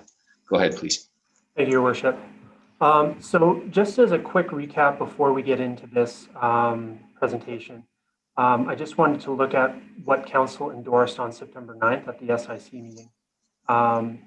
And essentially what they endorsed was criteria which staff used to qualitatively, assess and rank potential growth and service enhancement expenditures. And these are what have been presented in this report. And again, just to recap what Council endorsed on the September 9th SIC was a budget scenario where the 2021 tax rate be held steady at the 2020 tax rate, and that the capital levy be held at the 2020 level. And in addition, that staff prepare a scenario for the 2021 budget where the 2021 operating budget be capped at 2% above the 2020 operating levy, with any excess being allocated to capital asset renewal projects as well as depleted reserves and reserve funds. And so you'll see these scenarios come forward at the November SIC budget presentation. Sorry, excuse me, Mike. I don't know if anyone else is having some audio difficulties with that. If anybody, maybe we can just make sure everybody's got their mics on mute if you're not. But Mike, we're cutting in and out. So. Okay. Secretary, speak in your microphone, please. Is that better now? Yes, that's better now. If it's through your worship, would you like me to just go over what I just covered again? No, I think we heard it. So Okay. just continue forward, but it's much better now. Thanks. Sorry about that. Chris, next slide, please. So the purpose of this report was to provide council with a preliminary list of the known significant discretionary as well as the non-discretionary budget requests that have been identified for the 2021 operating budget. The goal here is to present council with the significant budget requests early in the 2021 budget process in order to facilitate discussion and provide direction to staff, if any, and obtain council direction on which discretionary items should continue through to the next phase of the budget process. It's important to note here that some of the requests here could potentially be eliminated at this stage, but items that are carried forward to the next phase does not confirm their selection for the final 2021 budget. Next slide, please. So just as a quick introduction, this report contains, as I mentioned previously, the known budget requests that are greater than 20,000 or involve a staffing change, as well as items that are due to a previous council resolution. There are still some. Are you having senior moments, like blacking out on where you put your keys, completely forgetting why you walked into a room, or even turning to jelly when you try to remember someone's name? I may be experiencing some senior moments, but considering my age. Way too early, Mike. Way too early. So I'll just continue on. There are still some unknown items that have been identified in the report that at this time, we don't know necessarily what the impact is going to be. These include the judicial inquiry outcome, as well as some initial or some plans that will be coming forward from the BDC, economic development, tourism, market destination fee, and accelerator plans. These will be coming forward and subsequent to their presentation to council will be included in the November budget presentation. So department requests were prioritized by department heads as super high, high, or priority, and items of lower priority were removed by staff. The items of lower priority have been either deferred, eliminated, or an alternative approach, non-financial approach, was determined to address the request. While the financial picture is becoming better known for 2021, the requests presented in this report are a part of the full budget that will come forward at the November SIC. So just want to make it clear that you can't add up these requests and consider them as part of the total request. There will be additional requests and information that will come forward to council at the November SIC. Next slide, please. So I'll pass over to CAO Skinner to kind of talk about the overarching themes that have been identified as part of the budget request that we've received. Thank you, Treasurer Switzer. And I do have to say a big thank you to the department heads and also to our new treasurer in putting this together. I hope that you will find it useful to have had the discussion today and to have a little bit of time to digest these larger asks before you see the entire budget in context at the next SIC. So the themes, really, these are the themes that were emerging in the asks. When we looked at across the work that you've asked us to do, a few of the themes that have influenced the asks include some immense pressures on development and really our town form. I'm not quite sure what the right words would be for that, but things like infill, comprehensive zoning, the official plan, and many of the things that now will reflect what you wish our town to be going forward. So there's an immense amount of work there, not only to keep up with things, but to set our course for the future. and you'll see that reflected in the asks. There's been quite a lot of focus, which town staff support, on active transportation and safety. You'll see a number of things related to crossings, to warrants, to monitoring, and those build on an already active set of capital projects that take our engineers and folks' attention. We also have started to really look at the services that we're delivering. So you'll see a number of proposals. A number of them come from user fees or other sources as opposed to straight out of taxes, but trying to understand our services and their costs and what the community is getting from them. So there's some fee service reviews. And not in the presentation today, but in part of the work that we'll be doing starting now and moving forward, funded by the province, is the programs and services review. And finally, there is a pent-up demand for people capacity, as you would expect. A lot of the value of the municipal government, not all of it, because of course we do have the best drinking water, as was mentioned earlier, and a lot of other capital assets that are paid for through taxes and through your steering and governing. But a lot of what we do is about great advice and making things happen. So the people capacity you'll see reflected in these requests are in some cases about the number of people and their expertise. You'll see some different pieces, though, that are about availability, having people during the year to do work when it's most needed, be that in the shoulder seasons, for example, or in the winter. And also there are some proposals related to the quality of people that we can attract. So if we're looking for someone to come a couple of hours a day or just during a certain season, we found we can't attract the quality of people that we want to work at the town, and also to be the kind of folks who can afford to live in our town if we don't provide jobs that make sense to attract those quality individuals. And with that, I'll turn it back to Mike to lead you through with the department heads these specific proposals. Thank you. Thank you, CAO Skinner. So next slide, please. These are the discretionary growth requests that were brought forward and prioritized by department heads and staff. Just as a quick recap, growth requests are budget increases that are due to growth in the community and have resulted in an incremental increase in the demand for services and facilities. So we've identified 3 growth requests for that are significant in nature. The first being an engineering technician, which has a priority of super high, and the amount that would impact the tax levy is approximately $60,000. Item number 2 is a capital projects coordinator, again with a priority of super high, and the impact to the tax levy for this is estimated at $120,000.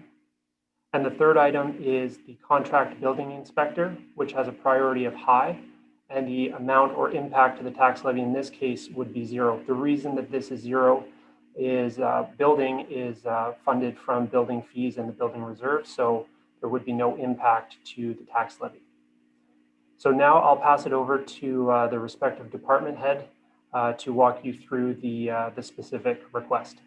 Thank you. Hello, it's Director Slama. So I'll speak to the request for an engineering technician. So this is a request for an additional staff member under the engineering division. So the staff complement under the manager of engineering has not increased for quite a few years, over 10 years. When we look at the jobs that fall under the responsibility of engineering, we know that our resources are stretched, and we're seeing our ability to service our community effectively and efficiently is starting to reduce. So there are many key drivers that have a cumulative effect that result to the need for these additional resources. When we look at development reviews, engineering plays a big part in those reviews. So these applications, as we know, are increasing in number, and also increasing in complexity, which just demands a bit more time. As mentioned earlier, we know that active transportation and road safety is important to our community, and there are many programs that fall under engineering programs and initiatives that that consider these priorities.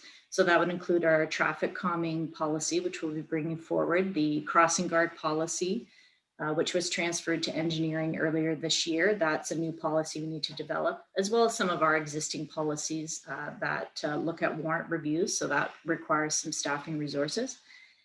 As Parks, Rec and Culture implements some of their capital projects, there's always a need for engineering to look at the servicing aspects with respect to roads and sanitary and water, and provide some assistance where we can with some of their larger capital projects. And also their active, that's also where active transportation projects come into play, such as implementing some of the projects under the cycling plan. Another item is the Ministry of Environment, Conservation and Parks notified municipalities earlier this year that they're changing the process related to sanitary and storm sewer applications, and much of that process is being downloaded to municipalities. So we know that in the future years, there's going to be more requirements from our staff to follow through with those ministry policies. And so again, those cumulatively, we're just seeing we're seeing a greater need to address some of the priorities, and having this additional person would really help us enhance our customer service, improve our turnaround times, and hopefully overall improve our response and ability to provide advice or assistance on community priorities.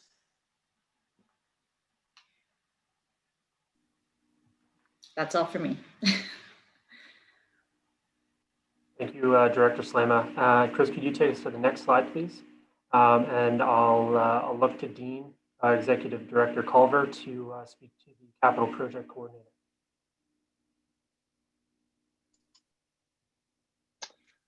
Thanks, Mike. Let me just resurface my notes here if I can find them there. Thanks. So I'm going to speak to you about the Capital Project Coordinator position that's being proposed. As I'm sitting here, I'm looking at a program summary list built by staff that shows 63 projects split between work needed to meet legislative requirements, operationally critical work, response to COVID, that's 3 of them, environmentally driven work, corporate services, and then that doesn't include that 69 projects doesn't include the related work that is planned or requested from departments for the future. So which in that list is about 30 items long.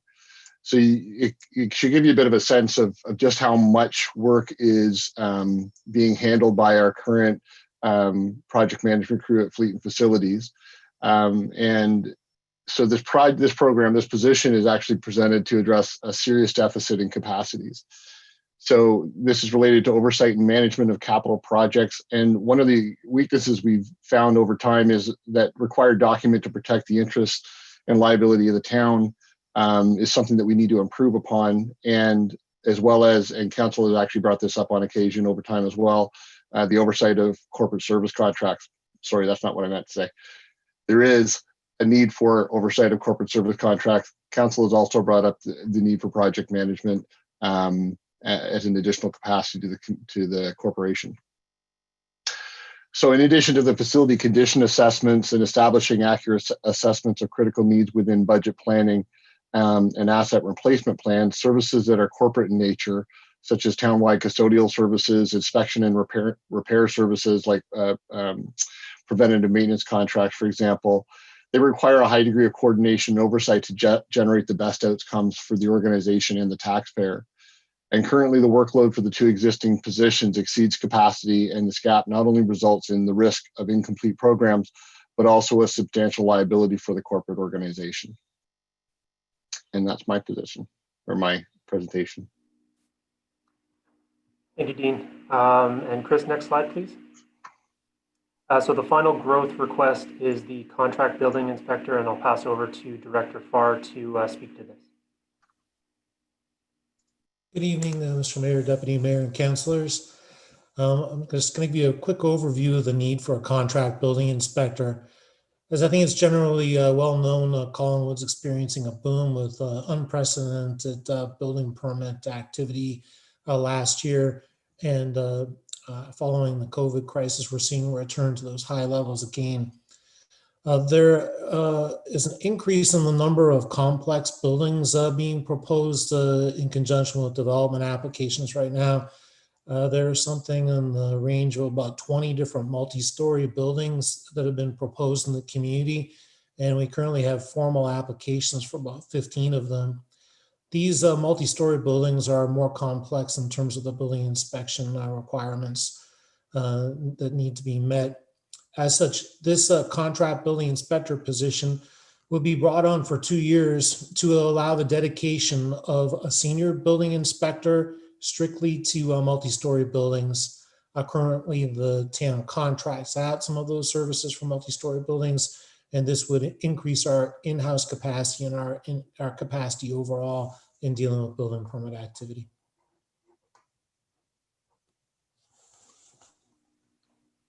Thank you, Director Farr. And that'll just take us to the next slide, thank you, which are our service enhancements. This list is a little bit longer than the growth requests. So I'll just quickly speak to service enhancements, and I'll pass it off to the respective director to walk you through each of the requests. So service enhancements are items that are controllable by council and at their discretion to fund or not fund in any given year. These requests may be one-time expenses or permanent, and they may include a service level enhancement and or a new service. Next slide, please. So actually, this is the list. I just wanted to put it all together for you so you could see the list in total. And then next slide. So the first request or for the service enhancement is the planning and building fee review. And I'll pass it back to Director Farr to walk you through that request. This request deals with conducting a fee review for planning services, engineering, and building services. Currently, our guess is that the fees are significantly undercosted. This fee review would allow us to review our processes for how we deal with different development application types, how we service subdivisions through the clearing of conditions and the assumption period. And additionally, it would allow for a review of our building service fees. The process review will likely uncover efficiencies and allow us to clearly document our processes and revise them as necessary. And the expected outcome in any case, it will be a shift in the cost of processing development applications and servicing these other areas from the taxpayer more to the applicant, so the development pays for development. Thank you, Director Farr. The next request is human resources support, and I'll ask Melissa to speak to that request. Good evening, Council. This request is for some support in the human resources area. This would basically be an 8-month co-op position that we would be looking for and recurring every year. Right now, the HR division consistently has a full workload, and we need to be able to increase our capacity to meet the growing needs of the organization and for the departments, specifically in the areas of recruitment, health and safety, and talent management, but several others as well. Even during COVID, recruitment, while it was paused temporarily, it is still ongoing. We've had several health and safety initiatives underway. And again, through COVID, we've tried to maintain those as well. And talent management in general, and council in previous years has mentioned succession planning and wellness, for example, as initiatives they'd like us to pursue. So this additional support would relieve some of the administrative burden, as well as help us move forward with some technology-based initiatives to help streamline our processes. Currently, the vast majority of our processes are manual and paper-based, and we'd certainly like to be able to explore the use of more technology to help us with managing our information and also helping to get information out to departments when they are needed. And as I mentioned, this position would be a potential opportunity for a local youth to develop valuable career skills, as we certainly would be targeting a co-op student through Georgian College, for example. Thank you, Melissa. So we'll go to the next slide, which is the digitization of building records. And again, I'll look back to Director Farr to speak to that request. Thanks, Mike. This is a pretty straightforward request. The Building Services Division has been a leader in adopting digital technology for processing applications, and this is a natural extension of the work that they've been doing. Digitization of building records will allow for easy access of documents that are currently stored physically and consume much needed space in town facilities, or would otherwise cost an annual operating cost to maintain an offsite location. So as I said, this is an extension of the Building Services commitment to digital services. Thank you, Director Farr. Chris, next slide, please. And we're looking at the conversion of bylaw supervisor to full-time. And I'll look back to you, Director Farr, to speak to that. Thanks, Mike. The development of a bylaw services supervisor position has been beneficial to the bylaw services program. It's provided necessary structure as bylaw implementation becomes more complex in the community. And it's been a significant help given the strain on resources that we've seen during the COVID event, and also the realization of Collingwood and the Georgian Bay Area as a significant destination for people looking to get out of the city. In any case, the program so far has been a success. The team is really appreciative of the additional structure and capacity that they've gained through this. And with this this request would do is solidify this program and allow for longer term planning for the bylaw services division to meet the growing needs of the community.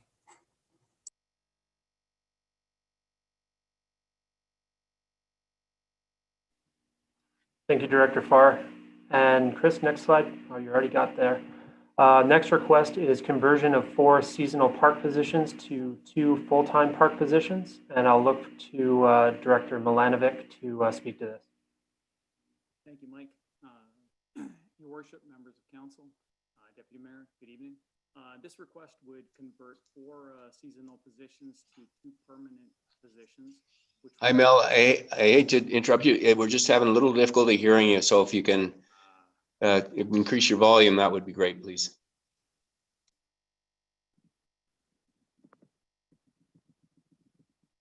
Am I clear now? Yeah, am I coming through? Hello?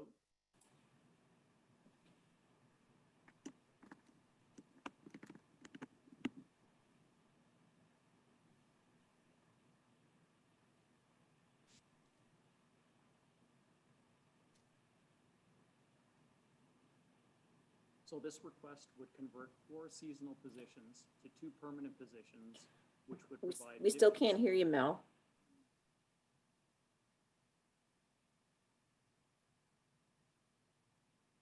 Does that work now?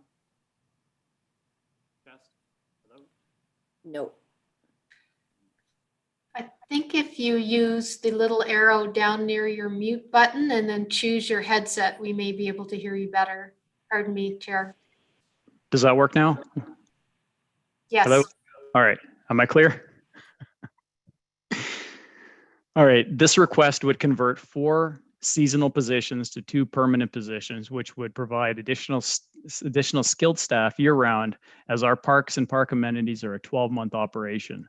The full-time staff would assist during off-peak season with required maintenance of trails, parkland, and harbor assets. The public expectations remain high for our small town, and additional full-time staff are necessary to maintain the expected level of service and ongoing maintenance requirements. Thank you, Mel. And that brings us to Manager of Planning request. I'll pass it over to Director Farr to speak to this. Thanks, Mike. So there have been a number of requests put forward so far this evening that speak to the volume and complexity of development applications the community is experiencing.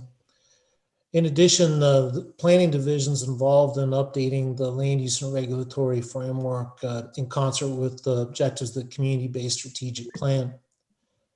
Planning in Collingwood is going through an era of change, changing expectations among the public, questions about the future of the community, questions about how to integrate development. This position would lead the interdepartmental team that manages the development review process, provide supervision to the planning team, and enable the Director of Planning Building Services Division to work more effectively to coordinate the work of the Economic Development Division, Building, Bylaw, and Planning in a strategic fashion to achieve the goal of delivering a true one-window service to this department in the town. Because of the large volume of work and the involvement of the director position on a day-to-day basis with the planning team, it's exceptionally difficult to provide a level of attention to coordinating the services in the other division and leading the department in a strategic way to address community needs. As a result, we recommend this position. Thank you, Adam. And I'll keep you on deck for the zoning bylaw update.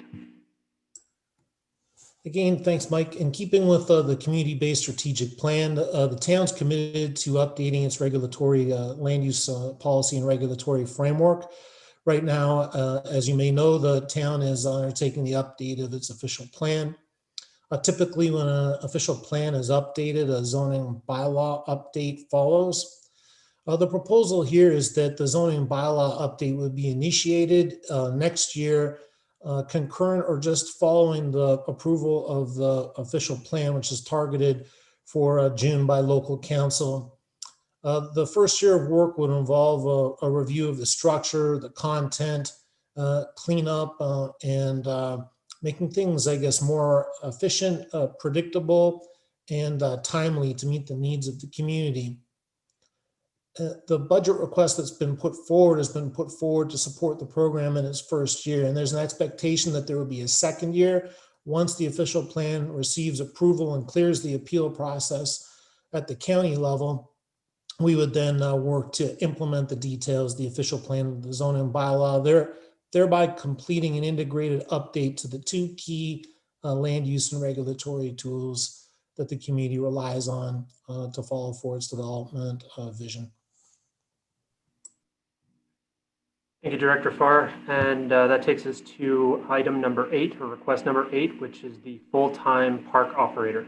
And I'll pass it over to Director Milanovic to speak to this. All right, with residential development growth in the town and a rise in visitor numbers has placed additional pressures on existing resources, parks, trails, and harbor, resulting in an increased demand for garbage collection, washroom facility cleaning, and repairs and maintenance of parks and parks amenities. Current service levels are not being met on weekends due to the increased user demand placed on our green space, i.e. garbage overflowing, timely repairs not being made.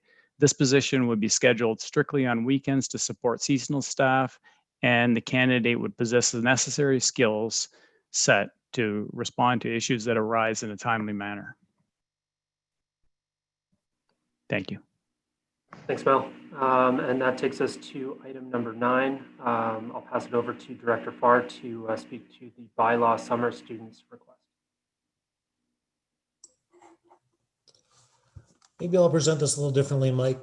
If you've ever watched the bylaw officers making their way through Sunset Point Park on a summer weekend, on a busy summer weekend, you'll watch a staff with head spinning, talking to and carrying on conversations with up to 3 or 4 people at the same time. It must take them a couple hours to walk across that park. During this busy season, the demands of dealing with problematic areas are drawing bylaw services staff's time and attention disproportionately to the time that they might need to be spending on the rest of the community patrolling and delivering the services that they do. The bylaw summer students have become an indispensable part of the bylaw program. There were 2 this past summer, and they were great. They were an exceptional addition to the team. I regularly receive reports about how helpful that they were to the team and how they effectively increased capacity of bylaw services program. The ask here is to add another 2 bylaw services students. With the success of the pilot parking project, we've discovered that there is a revenue stream there that can be brought to bear to offset the costs of retaining the bylaw students. It's a program that when you talk to the team and you understand the impacts, it makes good sense from a public health and safety standpoint. Thank you, Adam. And that brings us to item number 10, or request number 10, which is the accessible on-demand service or taxi. And I'll pass this over to Director Slama to speak to. Thank you. So this item is related to our accessible on-demand service. The town has a long history of providing accessible transportation to our community, and since 2007 has been providing accessible on-demand transport. The town has been able to do this through a variety of contracts with service providers over the years, and our most recent contract expired at the end of April with the intention that the service provider would continue with the service, but due to some unforeseen financial challenges due to COVID, the current service provider had to provide notice to the town that they couldn't continue with the service. It wasn't really viable for them as a business to continue. So as council knows, staff have been discussing this internally and have already started to work with the accessible committee to look at options to continue to provide this service. This budget request is a placeholder that we could have. So as we consider options to continue to provide the service, this budget might be available to provide a subsidy to any potential service provider.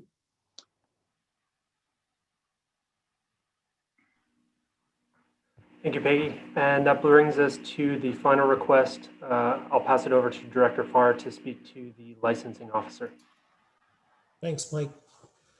So this request is for a licensing officer to do 2 things. The first is to be involved in designing and setting up a security alarm registration program. This is a program that involves working with building owners to deal with the problem of false alarms. Every single time a false security alarm gets set off, the police are dispatched to investigate the alarm. This costs the town money every time through our relationship with the police. So having this person on board to set up that program would remove that expenditure and would frankly remove that issue generally, as it's been seen that having one of these registration programs tends to reduce the problem dramatically.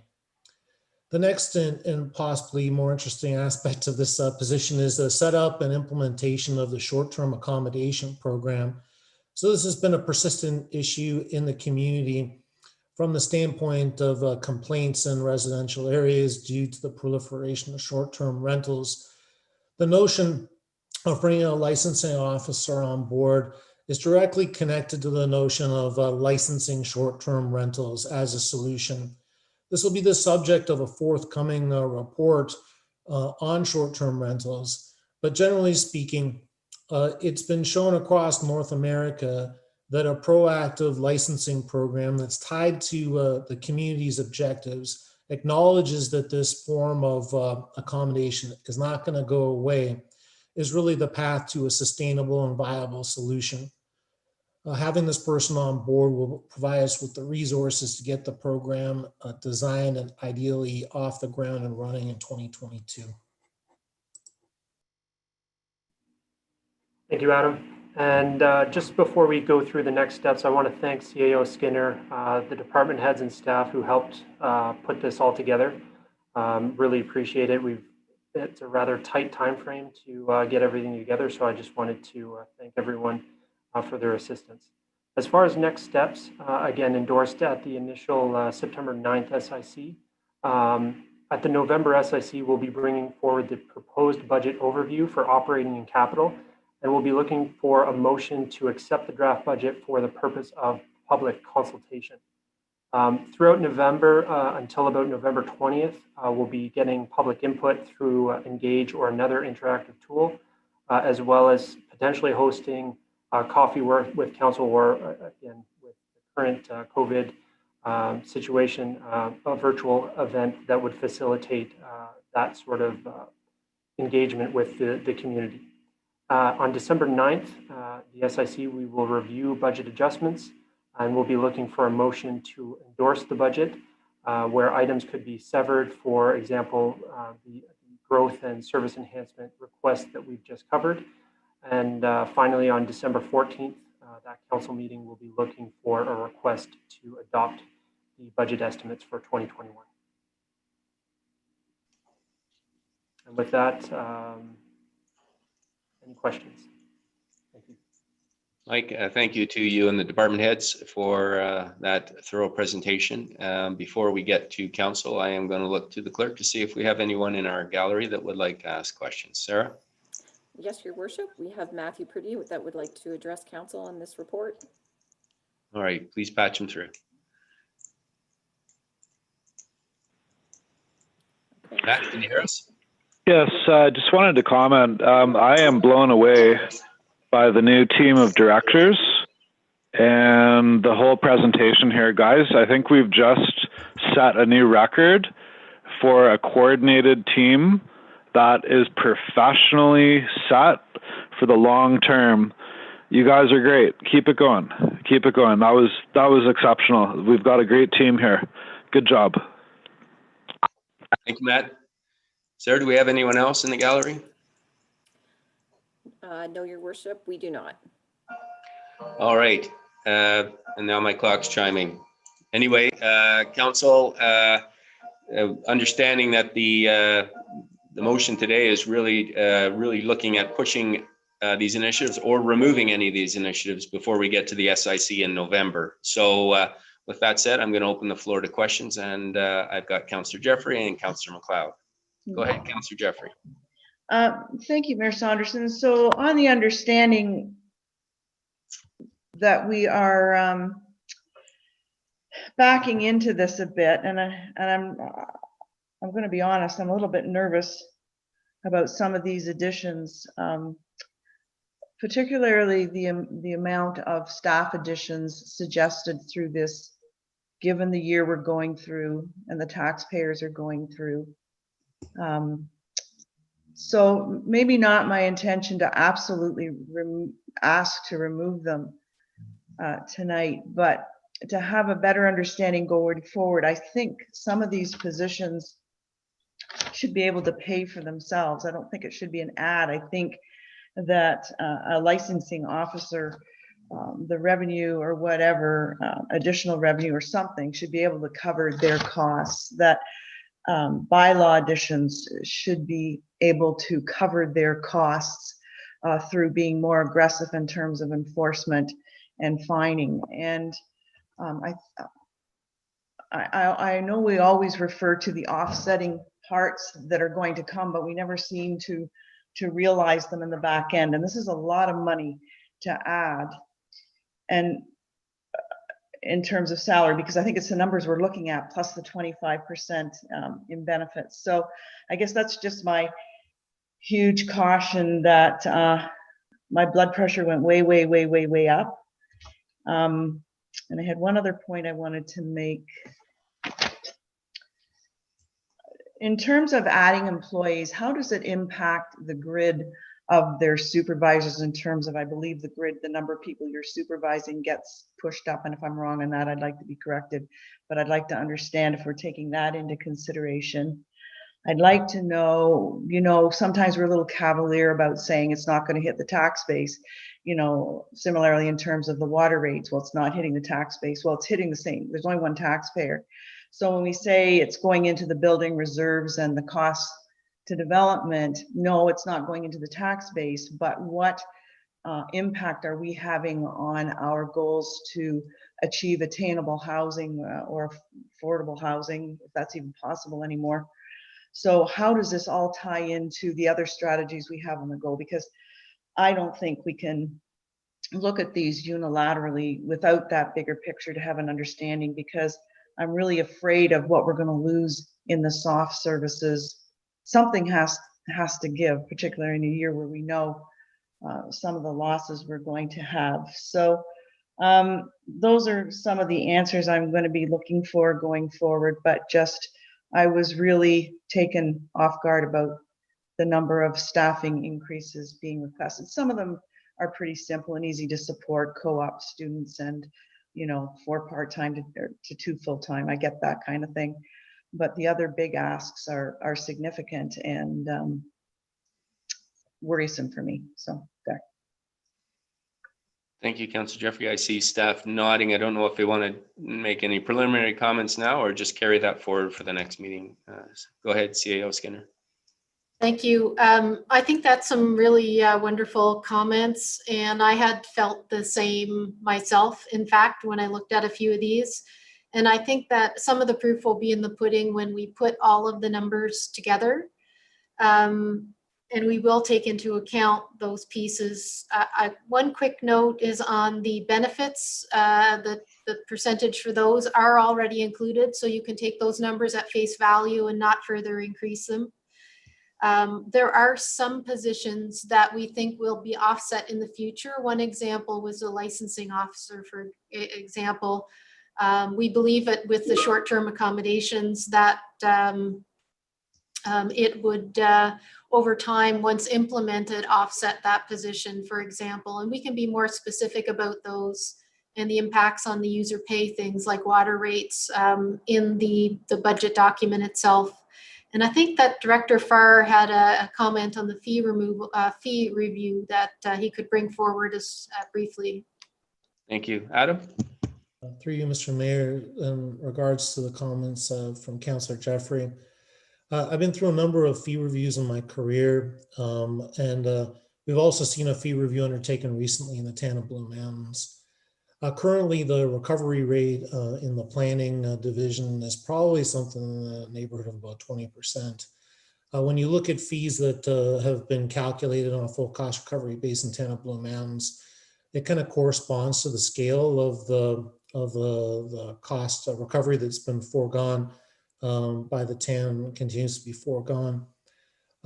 Generally speaking, when you look at a large development project, planning fees make up something less than 1% of total project costs. And if you go to municipalities that have updated their fees, you do see a truer expression in the scale of fees that they charge for the service. Going through this exercise does not necessarily mean that you collect 100% of the fees. Council still has the option to evaluate the fees that are proposed and recommend subsidy of a portion of those. But generally speaking, again, Collingwood stands to have its fees updated for planning. Similarly, for engineering, there's a percentage or a number of percentage points that are not being collected that likely ought to be. And the same thing with building services. So I thought that information might be helpful. Thank you, Adam. Councillor Jeffrey, any follow-up? No, thank you. I appreciate that. And it's just, I'm glad to hear staff's response on that. And I just look forward to what we can do going forward. Thank you. Councillor McLeod, and then I have you, Councillor Doherty. Thank you, Your Worship. And my questions are one about process and one about numbers. And so I'll direct through you to the Treasurer. So I'm looking at the discretionary service enhancements versus the discretionary growth requests. And I'm trying to do some math here. So we, in our meeting where we discussed budget parameters, you were given direction to come up with an operating budget that did not exceed 2% on top of what was around for last year. Am I correct on that? Correct. Through your worship. I apologize. Right. Yes, that's correct. Thank you. And through you, your worship, then 2% of our operating budget, this is sort of a number that's been drilled into me, is 1% is $300,000, although that was in 2018. But ballpark, 2% would be 750, maybe, or 730, somewhere in there. Is that correct through you, your worship? Mike? Through your worship, that's approximately correct on what the additional amount over the 2020 levy would be. Great. And so then I'm looking on page 11 of the discretionary service enhancements, and I'm seeing that numbers 12, 13, 14, and 15 were below threshold for staff recommendations. So they weren't priority, high, or super high. So that $206,000 that's on that chart is not being included in the 786 total. Am I right on that, or am I wrong on that? Sorry, through you, your worship. Yeah, thank you. Go ahead, Sonya. Maybe I could say a couple of words. I think that what we have not done at this point, and thus the caution not to add up the numbers yet, is to look at, yes, there's been a caution, Missed it. We have not fully looked at all of the things that we could do from an efficiency perspective and all of the minor changes up and down. So what you're looking at here are major known changes that we think are very important, but they're not truly in context. So by the time you take away some of the money that was spent on the judicial inquiry and add in some of the money that we'll need to pay going forward for insurance, and then look at some of these major asks, what we really wanted to do today was simply say, these are the big things that we think are coming down the pipe. We still may need to further sort these to make sure that we stay under the 2% cap that you have given us direction to do so. But instead of waiting one more month, we wanted to give you a month to see them, to ask questions, to give us any guidance, and then we would bring forward the total. So the numbers you're asking are correct. Whether I know that the items that are on the sheet today will match the 2% cap, I don't know that. I expect not every single one of them will, and there'll be a selection of items for council to add in to come to the top of the 2% cap that we've notionally adopted from this list. Thank you. Thank you, Sonya. Any follow-up, Councillor McLeod? Yeah, just thank you for that clarification, because I was thinking, okay, well, we're already way over the 2%. We haven't even started talking, and I wasn't quite sure how we got there. So thank you for that clarification. I really appreciate it. So my second question then, if we're not actually looking at $761,000 in enhancements here, then is, do we, from a process point of view, what is it we're being asked to do tonight? Are we, putting these through a threshing machine and throwing out the chaff that we as council decide? Obviously, none of it is chaff, and that may have been a bad metaphor for harvest season, but is that what we're being asked to do right now? Is decide, yeah, we're not doing that, and we are doing that, and we are doing that, so don't even bother think about it? Is that kind of what we're being asked to do right now, through you to whomever, your worship? Thank you, Councillor McConnell. We'll go first to Mike. Go ahead, Mike. Thank you, your worship. That's what we're looking for, is, again, as CAO Skinner mentioned, to get these in front of council and facilitate discussion at this stage. And if there are items in this list that council does not feel should proceed to the next phase of the budget, to identify that. Sorry, and thank you. And as a follow-up, then we're looking actually at 14 items, not 15 plus 3, right? So we have 15 on the discretionary service enhancements page, but it looks to me as though 4 of them are already kind of off the table. And so we have the 3 discretionary growth requests, and we have the 11 discretionary service enhancements. Is that what we're looking at through you, your worship? Yeah, Mike, go ahead. Through your worship, thank you. I see Sonia's unmuted her microphone, so Okay.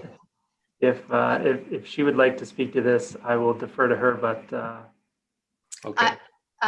What I would say is that there are 3 or 4 items that are noted as they didn't meet the staff's threshold that when we had done the sorting. So there's a couple there. The physician recruitment comes to mind. It's in that group. And those ones, because they were council resolutions, we felt that we would continue to show them even in November coming forward, but it is our expectation that they won't meet the cutoff when we come back to you. And then there's a couple of items noted quite late in the report, such as the accelerator study, that have not yet come to council. So we explicitly mentioned that will come to council, but we hadn't dealt with it in this report. I hope that adds some clarity. Thank you. It does. And so I will let the conversation continue. Thank you very much. Thank you, Councillor McLeod. Councillor Doherty. Thank you, Your Worship. I'm certainly prepared to look at this at a later date within a context of the entire budget. We can look at this number and not know how it's going to stack up once we look at all of our departmental operations. And I'm certainly not surprised to see these staff increase recommendations, given how quickly we are growing and given the expectations that our residents have about levels of service in our community. And, we hear it all the time. I am wondering why we are including items that have no cost within this discussion, meaning, as an example, the digitization of files that was cited as having no cost. So why are we even discussing it at this point? Or is there some other cost that I'm missing? And my second comment is frankly a comment of dismay that we would see that a climate change specialist would not be considered at threshold for staff to consider moving this into our 2021 budget, given that one of the most important motions, in my view, that this council passed this year was declaration of a climate crisis. Okay, I will pass those through. I guess just quickly to answer your last question first. Now, this is what's been discussed at the department heads and staff recommendations. So it doesn't preclude council from bringing forward other items such as the climate contract or issue. But this is the result of the staff discussions. And so we are carrying forward with these, but staff is highlighting for us the motions that are the priorities that were identified by council as well, so that when we get forward to the discussions in November and we have a better concept of the lay of the land, we can then consider those as balancing issues. So nothing is being written out. What we are seeing today are the results of the staff discussions.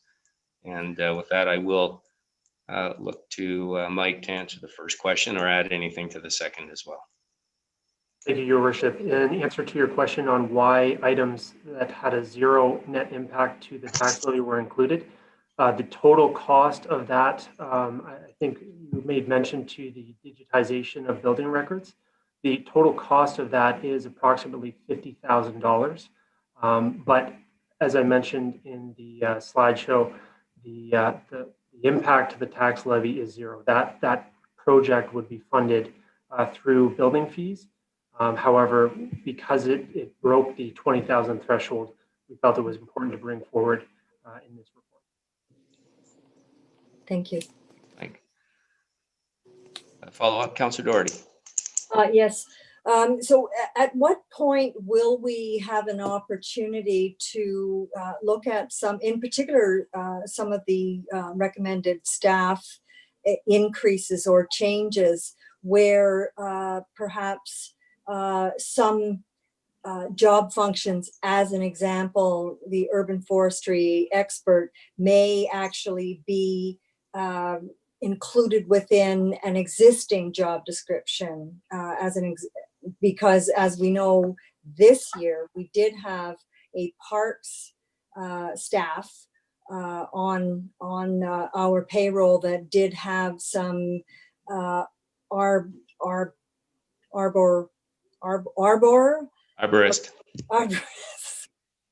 arborist skills, and so you could see how a job description or job like that could fill the bill for an urban forestry expert. So sorry, I'm making a short answer or a short question long by saying, are we going to have an opportunity to sort of drill down into what each of these new jobs will entail in 2021?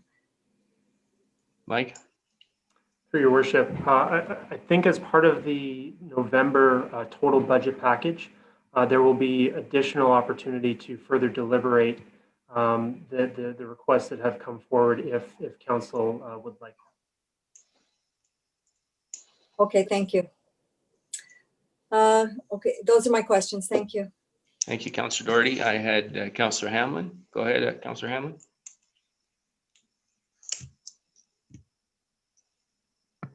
Thank you.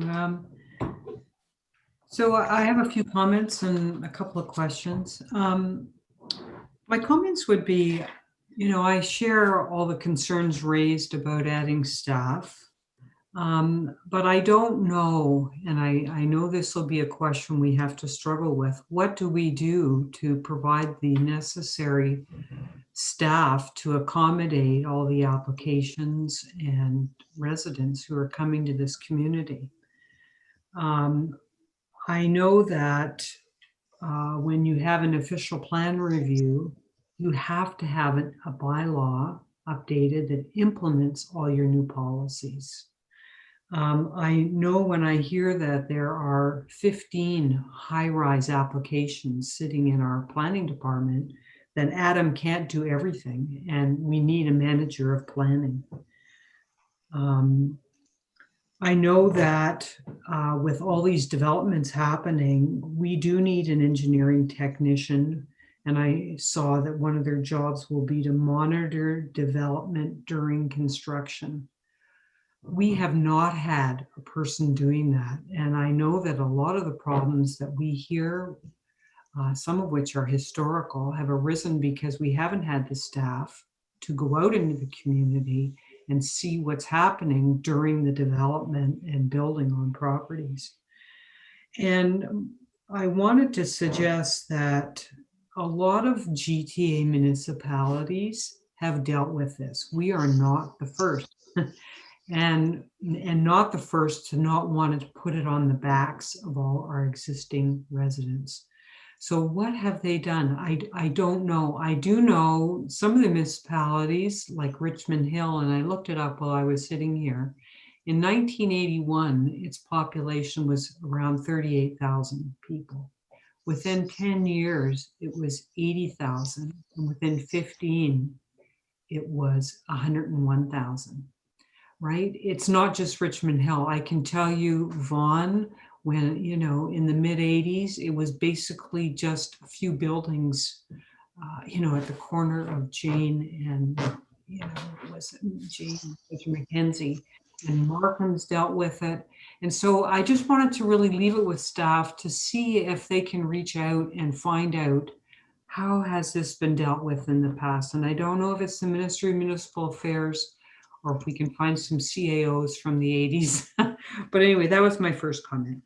My second one is about the accessible on-demand taxi service. And I noticed an interesting article in one of our local online papers, I think it was today, about a user of that service mentioning that they, miss it and why it was important, but also that they were going into Wasaga Beach and town of Blue Mountains, and and it got me to thinking that I bet people who need this kind of transportation in Wasaga Beach and Clearview and the town of Blue Mountains come into Collingwood. So again, I wanted to leave the thought with staff about whether this is something that we should be canvassing with other municipalities abutting us to see if there's a cost sharing that could be achieved through sharing of this kind of a service. Next, on the recruitment, the joint recruitment retention committee with the other abutting municipalities. I know, as you know, I sit on that committee. I've reported briefly. I received a letter yesterday to provide to council on the budget request, and I've just sent that to our CAO today. So I hope we'll have more discussion on that. And then lastly, on the licensing officer. So here's where I have my questions.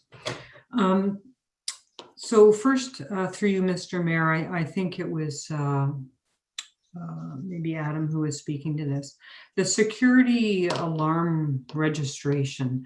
I wanted to know how this compared to what I thought some other municipalities did, which was to charge people per attendance for a false alarm. And, it can be $100 or $200. It can be quite expensive in other municipalities.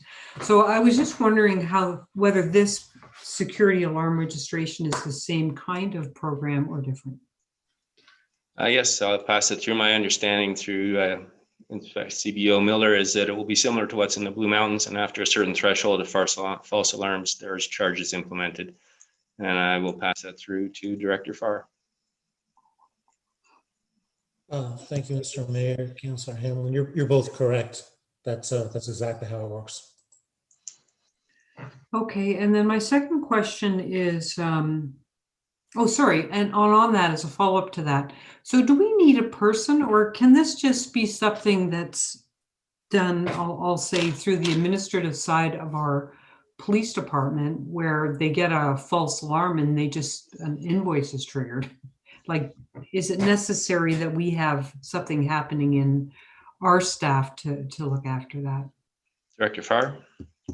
Thank you, Mr. Mayor. Councillor Hamlin, my understanding is that the program needs some basic administration in order to function on a long-term sustainable basis. So there's a need for a resource to staff it. Okay, thank you. And so my second question has to do with the other job of that person, should they be funded, which is on the short-term accommodation licensing. And I'm sure we all have strong views on this, and I have as strong as the next, which I don't even think we should be licensing them in our community. Never mind having a person to do that. But my question is, will we be going out to our community and asking them if they want to license short-term accommodation before we discuss how it's going to be done? Director Farr. Thank you, Mr. Mayor. Through you, Councillor Hamlin. We will, in fact, be going out to develop a program like this to do public engagement. These programs, I guess the issue is a complex issue. The voices of the community from different constituent groups need to be heard. The status quo is a sort of a reactive status quo where when problems emerge, investigations are launched, inspections occur, follow-up occurs. We've estimated it takes something in the neighborhood of about 20 hours to deal with each complaint that gets filed. The penalties that would ultimately be levied against a non-compliant short-term rental, I think they pale in comparison to the revenues that can be generated. Mm-hmm.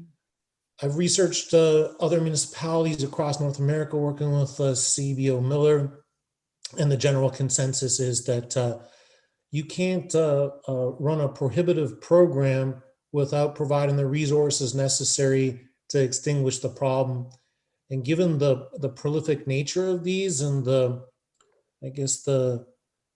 fact that social media is everywhere and it's become a dominant vehicle for people seeking accommodations, it's been viewed that regulation and licensing is a more successful option. You end up with proponents approaching the municipality and arriving at a standard that's viewed as acceptable, depending again on the objectives that the community has set for a program like this. And we know that they differ from community to community. So that's a long answer to a short question. Okay, I won't engage in this issue. It's not what's before us tonight.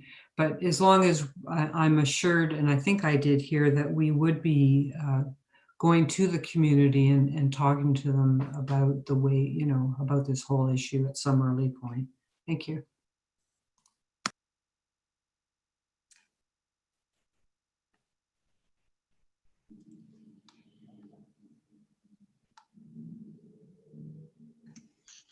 Now I'm muting myself. My apologies. Yes, I think the understanding is there will be lengthy engagement in a significant issue like that, and council has been working on making sure we engage the public. But I noticed that Sonya Skinner, CAO Skinner, had something to say, so go ahead, Sonya. Thank you, Your Worship, through you to Councillor Hamlin, and actually echoing what you've said. We recognize that council has not made a decision on short-term accommodation, and there will be a report from Adam and CBO Miller coming forward. And I just wanted to recognize that we weren't, as a policy item, moving forward with that until we'd had the input and the decisions that would be necessary. Thanks. Thank you, CAO. All right, are there any other comments or questions then before I call the vote on this important issue? Councillor Comey. Thank you so much, Mr. Mayor. I'm going to just offer comment in the interest of time, as I know that we're simply receiving this and we're going to revisit it. You know, the first comment is going to come across a little persnickety, but in terms of ease of reading the priorities, the scale used to me was a bit confusing. There's a priority, there's a high priority, and then there's a super high priority. And just to the reader of the report, I mean, I'm left, is there a super duper high priority? I think we should maybe potentially in future revisit the scale of the urgency of the request. It wasn't abundantly clear to me, other than that the super high were the most urgent. But the comments I'd like to offer is that oftentimes woven throughout the report are similar mention of programs, and it's not entirely clear to me how they differ. So when it comes to the crossing guard, for example, Director Slama mentioned her engineering technician would play a role in active transportation, warrants, and that the crossing guard program. And then I see crossing guard mentioned again with $65,000 with respect to option 2. I'm sure this will be fleshed out in our budget report, but I'm not sure, was that an increase in salaries? Was that for equipment? And then I see crossing guard program again as item 15 for the policy and review. So I oftentimes, and I'll give another example, again, when it comes to washrooms. So I'll hear Director Milanovic refer to crossing staff over, bringing on weekend support for washrooms. And then we have a line item under unavoidable costs for enhanced cleaning of park washrooms. So I hope in our full budget report, we can tie some of those things together. It's not clear to me if the $135,000 is simply for cleaning materials, or is that a person as well? So I'll offer that comment. And then just to wrap up, in terms again of the unavoidable, for the terminal RFP, council supported a report that indicated the need for a request for proposal. And there's $300,000 here. And that's not clear to me if we're suggesting that is the cost associated with building that RFP. I certainly hope when we get our budget package that that number is fleshed out, or I sincerely apologize if I've missed it and it's somewhere in here. But those are the comments I'd like to offer at this time. Thank you for that. CEO Skinner. Did you want to offer some responses? Thank you, Mayor. Through you to Councillor Comey. Appreciate those suggestions. We will make sure that there are no overlaps and that these are clear in the final package. Thank you.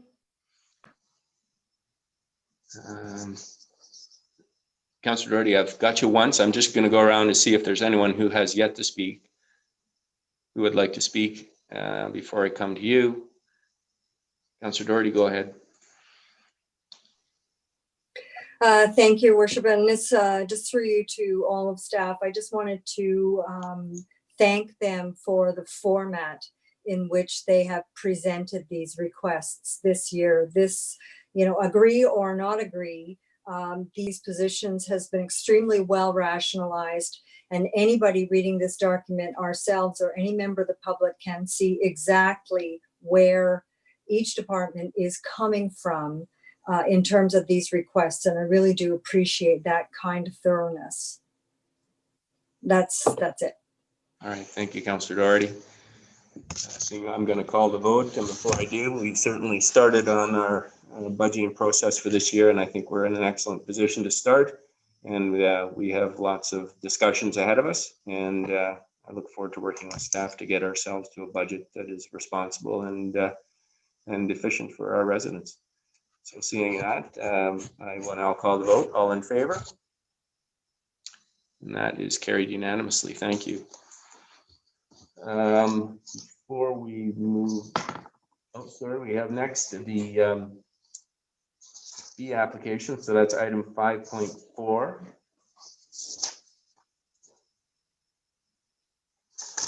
And that is moved by Councillor Berman and seconded by Councillor Jeffrey. That staff report PRC 2020-10 B City application be received and council support the creation of a working group with the goal to submit an application for becoming a B City, and that council approve the funds to pay the yearly membership fee from the Parks Division operating budget. And there's a report there, and who will take us through that? Sonya? Or are we just going to ask questions of, is there an official presentation? Oh, hi, Mel. Director Milanovic, the floor is yours. Parks Manager Wendy Martin is on board here to answer, to present the staff report. Thanks, Mel. Wendy?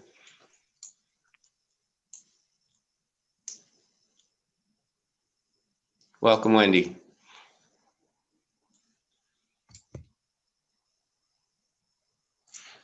Wendy, we're having trouble hearing you.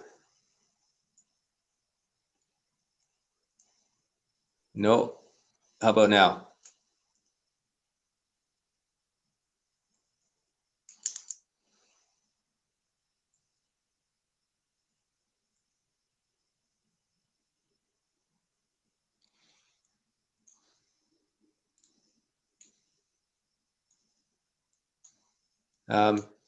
Just while we're waiting, Sarah, if you can note that the Deputy Mayor has joined us. Will do. I'm wondering if, sorry, through your worship, if Wendy's problem is similar to what Mel had earlier. So if you hit the little arrow beside the mute button and hit the one that has a headset.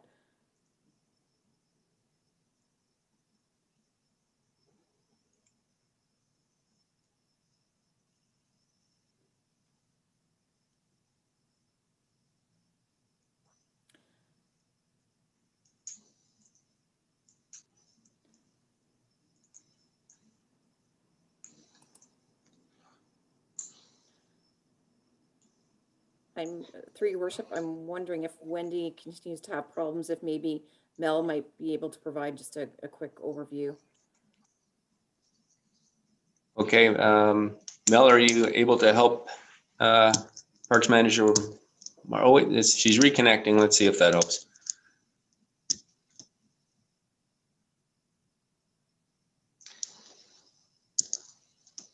I don't think she's able to reconnect. Okay, Mel, are you able to help, or should we wait? We got a check mark there. Okay, is that better? Yes, you're on. I apologize. Okay. Sorry about Welcome. that. All right, so the report is a follow-up from the deputation through Pollinate Collingwood that they would like to apply to Bee City Canada to become a certified Bee City. And report's pretty straightforward.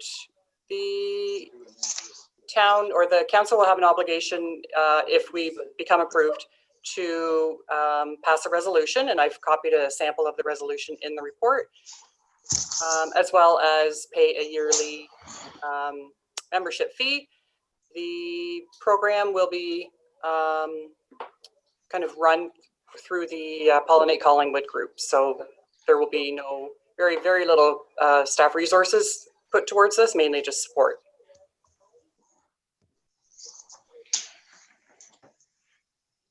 All right, thank you. Sarah, do we have anyone from the lobby that would like to speak with us?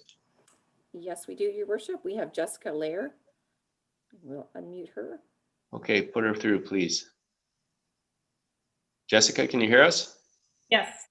All right, we're hearing you, so go ahead, please.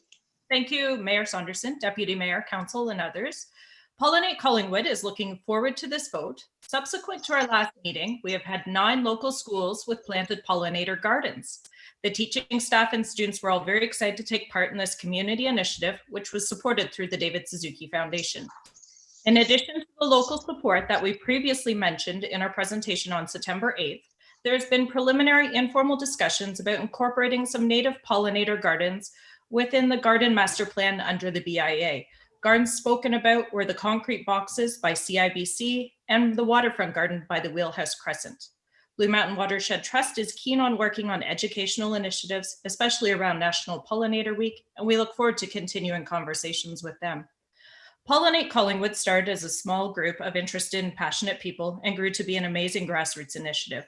While we have had some financial and in-kind donations, as well as town staff empowerment, we have supported this project basically on our own. Hopefully the town will naturally gravitate to adding a few native pollinator plant gardens themselves each year to support the community initiative. A single 3x8 garden can be put in the ground for $100 and holds about 22 plants. Plants from that garden can be split to make more gardens over the years.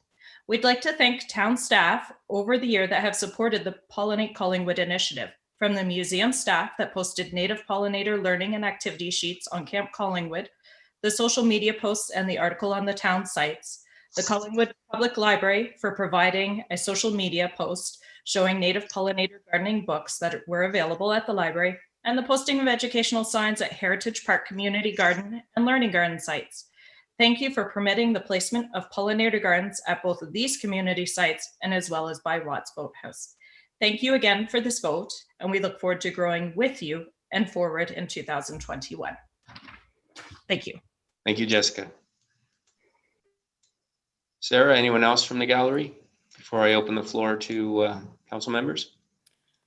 Through Your Worship, if there's any attendees further wishing to speak to this, we have Mr. Matthew Purdy would like to speak. Okay, thank you. Matt, can you hear us? Yes, I just unmuted. I want to ask, this is interesting, the garden that was established, I think before Dean had switched over to his new role, the community garden style, like a food garden that's at the Centennial Park. Would this pollinator bee David Suzuki group be interested in focusing more on the food? I would love to see more food trees in town. We have mulberry trees in town. We have raspberries, and to identify like food oriented plants. Like it's such an upset when you're like, oh, you know, wouldn't it be neat if there was like apple trees and plum trees and food trees for human consumption like in the town? It blows my mind that we don't have such a thing after colonialism, you know, technically chopped down that opportunity. And now what do? Build it up or just plant a bunch of poppies and cross our fingers? Would the group be interested in maybe planting some food plants and trees to help bring us back to a post-colonial, you know, all-time low? Thank you. Good. All good suggestions, and I know the group has heard you today, so we'll leave it up to them. Thanks, Matt. All right, I'll open the floor then to council members. Any comments or questions, council, before we proceed to the vote? Councillor Comey, and then I think Councillor Hamlin had a comment.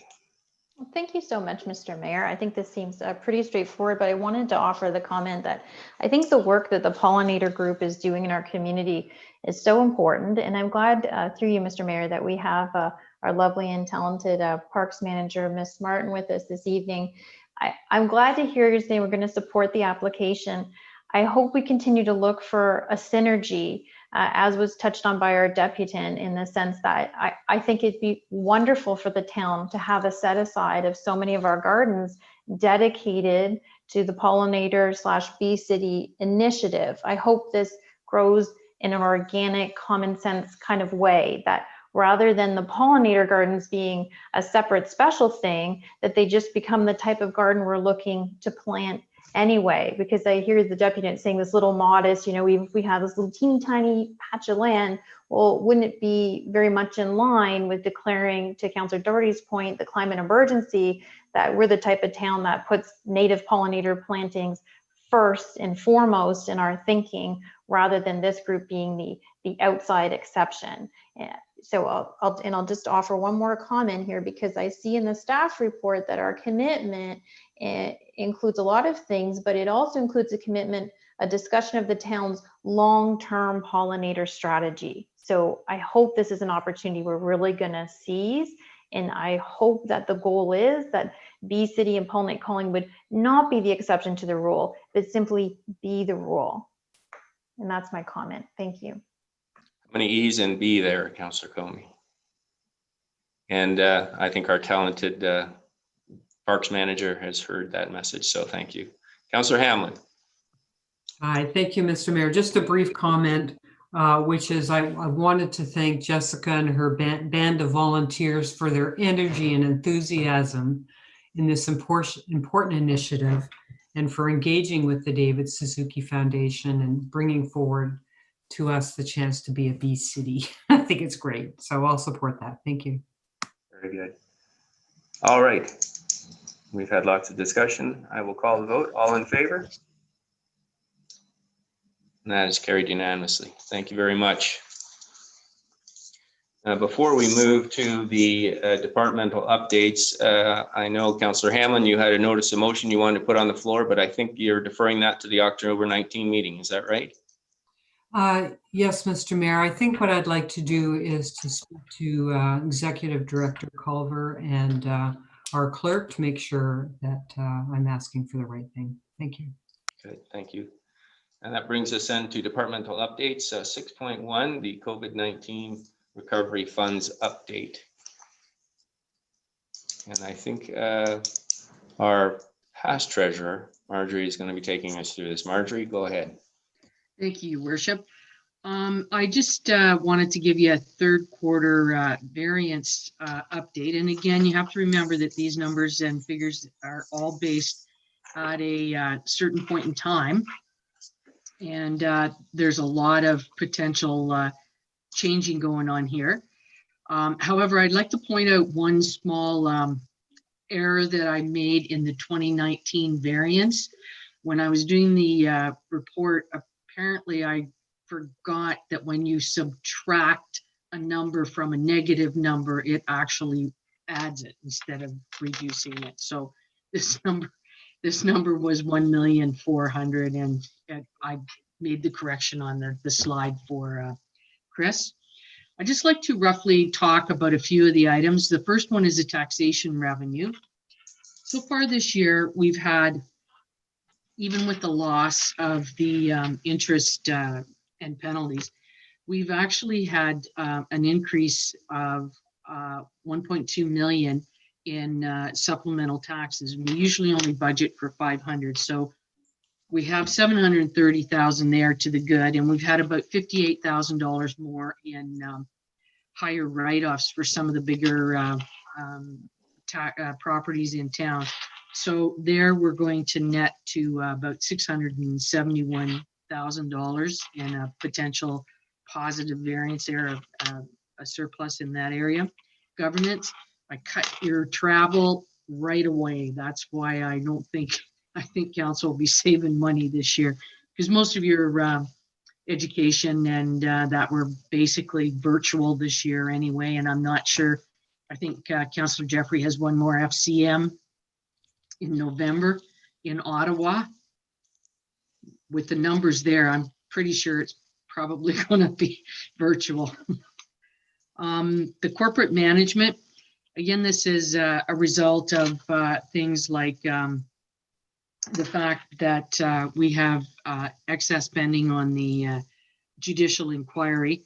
It was definitely not something that when the prior CAO and I were looking at the budget last year, is not something that we had anticipated would carry on this long or be that costly. And again, we've lost revenues there, in particular our interest revenue, where we've gone from an interest rate of 2.35% to 0.85%. It's quite a drastic change there. I'm anticipating or forecasting that the corporate and customer services department will have approximately the same amount of a surplus that they did have last year. And that's partly due to the fact that this division looks after the facilities, and we had budgeted a large amount for 507 10th line that I don't think is going to get, some of it will, but I don't think the whole 175 or 200,000 is going to get used this year. Protective services, I'm projecting a deficit in those areas, and it's mostly due to revenue losses. In particular, the fire department actually had that, it was some additional expenditures due to the Sporting Life fire that they'll be claiming back, but they did have about $25,000 loss in burn permit revenue. Transportation services, I'm just budgeting a little bit of a surplus there, but you know, like I say, if you have one big snowstorm, it blows that completely out of the water. The $658,000 loss last year was a vast majority of it was in relation to about a $350,000 overrun on the sanding and salting, but we did have a long winter. So again, I might be optimistic on that one. The affordable housing is in line with the prior year. Parks, recreation, and culture. This is a combination of many things, but the most significant item there is the lost revenue that we have. Our arenas, Central Park came back online in August, and Director Milanovic is looking at the Eddie Bush perhaps coming back online in late November, December, somewhere along in there. And with the pool closed, the basically I've projected operating deficits for the pool of about 55,000, and between the two arenas, about $166,000. But when I take a look at culture and events, they were pretty much PRC's saving grace. They've taken a hold of the virtual world and have just done a lot of innovative and good things there. And I'm expecting them or forecasting them to have $175,000 in savings. And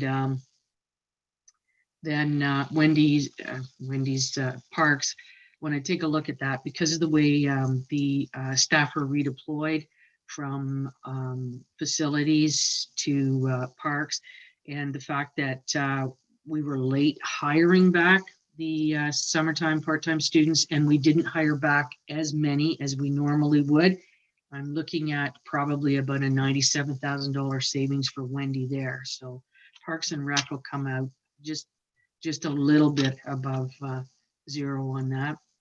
The planning department, I'm looking at, or I'm projecting about $167,000 surplus there.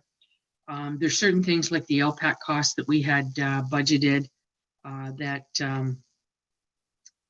we're not anticipating that will occur in 2020. The official plan is well underway, but it won't be completed. I think Director Farr mentioned there earlier tonight that it probably wouldn't be completed until June next year. So they would accommodate or account for the vast majority of potential savings in that department. With the marketing and business development having gone virtual, there will be some savings in that department based on promotional items. Instead of a lot of print, it's going to be a lot of virtual. So I would anticipate a small savings there as well. Heritage, I'm looking at savings there of about $69,000, and that's mainly due to savings in heritage grants and tax relief. There's about 14,000 there, salaries of about 41,000, consulting fees of 2,000, and other committee expenses themselves of 11,000. The library, I'm looking at a surplus there of 192,000, and that's mainly due to the fact that library staff were all part-time staff were all laid off, and then when they come back, they're only going to generate about 30% of their revenues. And when I did the calculations for the summertime, because they were open from July onwards, they've actually achieved about 27.7% of the revenues that they earned in the 2019 period, the same period of time. And then the COVID costs, we're estimating them at $643,000. You have to bear in mind that I have not included the $754,000 or the $161,000 that we have received from the province in terms of the COVID funding. And by the way, we did receive the payment, the $161,000 in the bank last week. So this is the 567, as we discussed the last time. If the COVID emergency fund, we didn't have to touch it, then we would put the $2.5 million back in the asset sale proceeds. So with the monies that we've got so far, and there's a couple of other smaller ones that we're looking at applying for, that may make it a lot better. And any of the funding, the COVID funding that we receive in 2020 that we don't use, we can actually carry forward and apply in 2021 as well. So I hope that was a quick update. Thank you, Marjorie. So this is departmental updates. If anyone in the gallery wishes to comment, they may do so under item 7, public delegations. So I will open the floor to questions from council. Council, any questions or comments on Marjorie's report? Councillor McLeod. Just one, sorry, just to get you to repeat a number. You said the 161 has, through you, your worship, 161 has arrived. What was the other number? I just want to keep it fresh in my head. Through your worship, was the municipal operating portion was 754,000, and the transit money was 161,328, I believe. Okay. Thank you. Okay. Any other questions or comments, council? Seeing none, I will call the vote. Councillor Hamlin, you got to be quicker with that card. Okay, go ahead. I am slow. Okay, I just wanted to understand the conclusion. Is it that although we've have the, I'll say loss due to the COVID expenses of that high number, in fact, all of it will be covered by the funds we're going to get from the province to date? Through you, your worship, there are funds that the funds that we will get from the province will cover it, but we will also have an excess of supplementary taxes to cover off some of the other amounts. Now, there are things that staff are just working on now to draw out the costs of salaries that were paid through there. We're working on that because, as I said, there are some other grants that COVID grants that we're applying for. But basically, at this point, if we use the supplementary taxes and the money from the province, we should cover it all without having to take the funds from the $2.5 million emergency fund. Oh, that's great news. Thank you for that update. Appreciate it.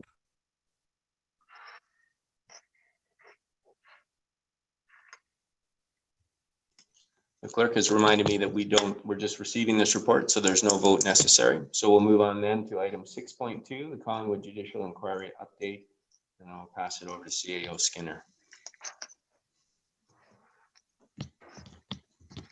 Thank you very much, Your Worship. Just get my notes up here. So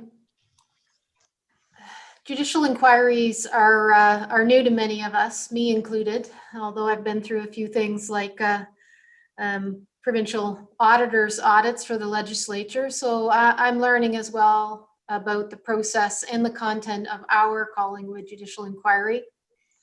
I will provide an update tonight. Some of this stuff is a bit hard to talk about. It was a challenging time in our history, and Collingwood did undertake, using the best judgment of our decision makers at the time that the inquiry was kicked off, to do the absolute best thing and the right thing for Collingwood. The update tonight for you and for the public was triggered by the Judicial Inquiry's recent announcement that they are planning to release their final report with the recommendations on Monday, November the 2nd. So what can we expect on November the 2nd? We've asked that Justice Morocco, COVID permitting, will come physically to Collingwood for the release of the report, and that he will provide an executive summary and an overview of the recommendations that he's making. It will be virtual, just given COVID. He may be here, but we won't be able to bring in a large audience, so it will be widely available online. We hope there will be some confidential opportunity for counsel and myself and potentially other parties and the media to review the report just before the justice speaks. However, that has not been confirmed. And if it is, it will likely be put up on the Judicial Inquiry's website. After the Justice Commissioner speaks, there will be an ability to ask questions, likely of the Judicial Inquiry Council, and then subsequent media opportunities. Potentially we could set up, or maybe part of that, for the town itself to answer questions. Background-wise, you'll probably recall, but the public may not recall, this commission was set up by the town, requested by the town, to look into the 50% share of the Collingwood Utility Services Corporation sale to Power Streaming. And the scope that was outlined included the sequence of events leading to the sale transaction, the request for proposal process, fees and benefits paid, and contracts entered into, and also the allocation of proceeds to the transaction for the recreational facilities at Central Park and Heritage Park, and any fees or benefits paid in the creation of those recreational facilities. The whole purpose of the inquiry was to find out what happened. We don't really know, and we're looking forward to knowing more in the report itself. Judicial inquiries generally are a way for governments to examine issues and problems that are outside the regular legislative process. They're a neutral consideration of matters in the public domain, and they can help develop public policy and make recommendations that will serve the public, including the Collingwood public, in the future. But to be clear, judicial inquiries are not criminal trials. This doesn't, there won't be a criminality assigned explicitly by the Commission's report. We think that there may be polarized views across the town, and they could span everything from a judicial inquiry as a waste of resources to the judicial inquiry as a necessary initiative to get to the bottom of what happened, given that the OPP or other processes just couldn't get access to information that was required to optimize transparency at the time. And there's probably a few people in town that would be disinterested in this issue and maybe interested in others that council would be dealing with. Overall, we hope that with this inquiry, the Collingwood public will understand that the town asked for the inquiry, that it is ours and it is about them and it is relevant to us. We hope that the town and the province and potentially beyond will also contribute toward the costs of the inquiry. We're at about $7.1 million now as a result of the recent compilation. The way that inquiries work is that once the scope is set, it is the commission who decides what to look at, how many witnesses or people to interview, the areas that they want to look into. So you cannot constrain them without constraining their findings, which is not appropriate once it's started. And the costs really are based on the time charged. So the town did what we could to minimize the fiscal exposure without compromising the findings and the work of the commission.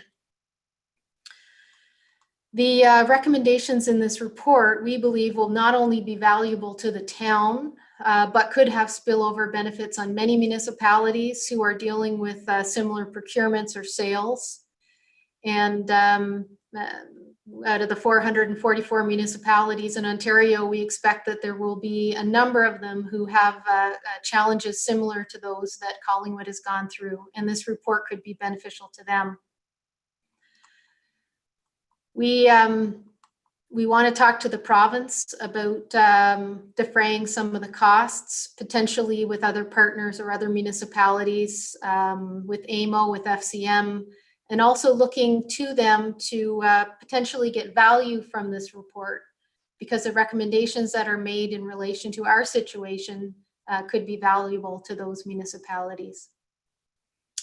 I also would like to remind people that the recommendations are a snapshot in time. The day that the report comes out on the 2nd, it won't be the way that Collingwood is on November 2nd. It's looking back to a time in 2012 or thereabouts, when different things were happening in the town. And there's been a major initiative to change how the town operates. And we think that a lot of good things have happened. I'm going to briefly mention quite a few of them just so they're at front of mind. We've had changes to our council and committee governance so that council items go through standing committees before they get to council. We have a purchasing bylaw update and a purchasing officer, changes to the code of conduct, a records management and FOI coordinator, management of in-camera meetings, and the decision to go in camera validated by the clerk. And in camera, for those who are not aware, means a meeting that is not public, under which council will have some discussions.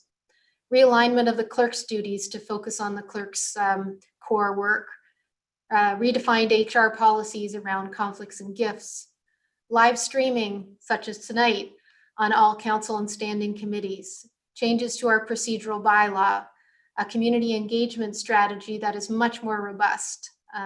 A successful and well-managed sale of the remaining utility shares. A lobbyist registry with an accountability officer. And a council staff relations policy that ensures all of council receives all of the relevant information for their decisions. And my comment on that is, if people learn best by doing, and by having experienced something that didn't work, then Collingwood has learned well, and we've put a number of things in place that are very good steps in the right direction. And we understand why we made them, and we've implemented them and stuck to them. You might ask, and several have asked me, and maybe they've asked council members, what might the report say? and I really do wish I knew. We expect that Commissioner Morocco will give us sensitive, practical advice. We hope that some of the findings will match from that point in time to today, the proactive changes we've done. There are a lot of things, though, we don't know. We don't know if this will trigger legislative updates, such as in the Municipal Act in Ontario. Totally separate from the judicial inquiry processes, we don't know if it will trigger criminal charges or civil suits, and if it was warranted, what options are available to the town itself. We don't know if it will trigger the ability for financial recoveries. We don't know if any of the parties, including staff or council or its members of that time, would be criticized or complimented, and how. And we don't know what additional initiatives we could undertake to strengthen our organization to evolve, to earn and retain the trust of the public and our business community. In the initial days of the release, the mayor typically is our spokesperson based on the town's communications protocol. We will closely be reviewing all recommendations with staff, with council. We expect there will be some public and as well in-camera meetings and in camera with the town's lawyers, depending on what is in the report. We are looking at what oversight we might need going forward to help with the planning and then to maintain momentum for implementation. We want to maintain staff engagement because they will be critical. And we would look at opportunities to sit down with the media and to gather the public's questions and suggestions as we've had a chance and council has had a chance to digest the report. Meanwhile, we will continue to deliver the everyday services that our townspeople are looking forward to during COVID. And we're all waiting with open minds for the report. And I agreed with the one councillor who mentioned yesterday that closure may not come simply with the release of the report, and that we're kicking off a new chapter. Collingwood is unique. We're at the cutting edge. We will be under scrutiny across Ontario, across Canada, and potentially beyond. However, I do believe that in the years to come, we will do well under that scrutiny and ultimately be held up as a good example. And but first, we need to get through November the 2nd, together with council, receive the report, digest it, and then move forward. Thank you. I hope that provides an overview of what we know right now and what we can expect in the short term. Thank you, Sonya, for that fulsome report and update. Councillor, are there any comments or questions? Seeing none, I will just comment.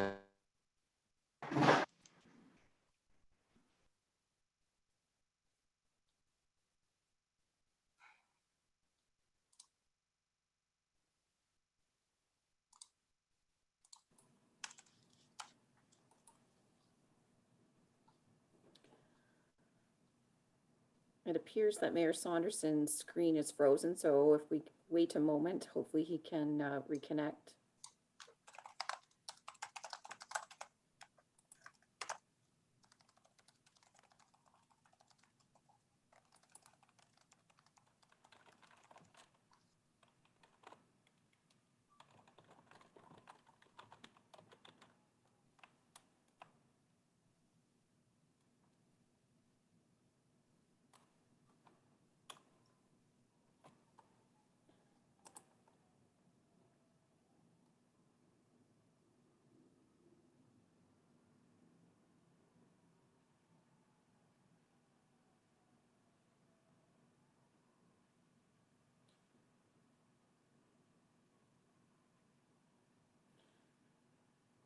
I'm wondering, sorry, through to the Deputy Mayor for efficiency, if we proceed until the Mayor Agreed. connects. Perfect. Let's move on to 6.3. And so would this be, sorry. Patio update. Deputy Clerk Dahl, who will take this? Correct. Thank you.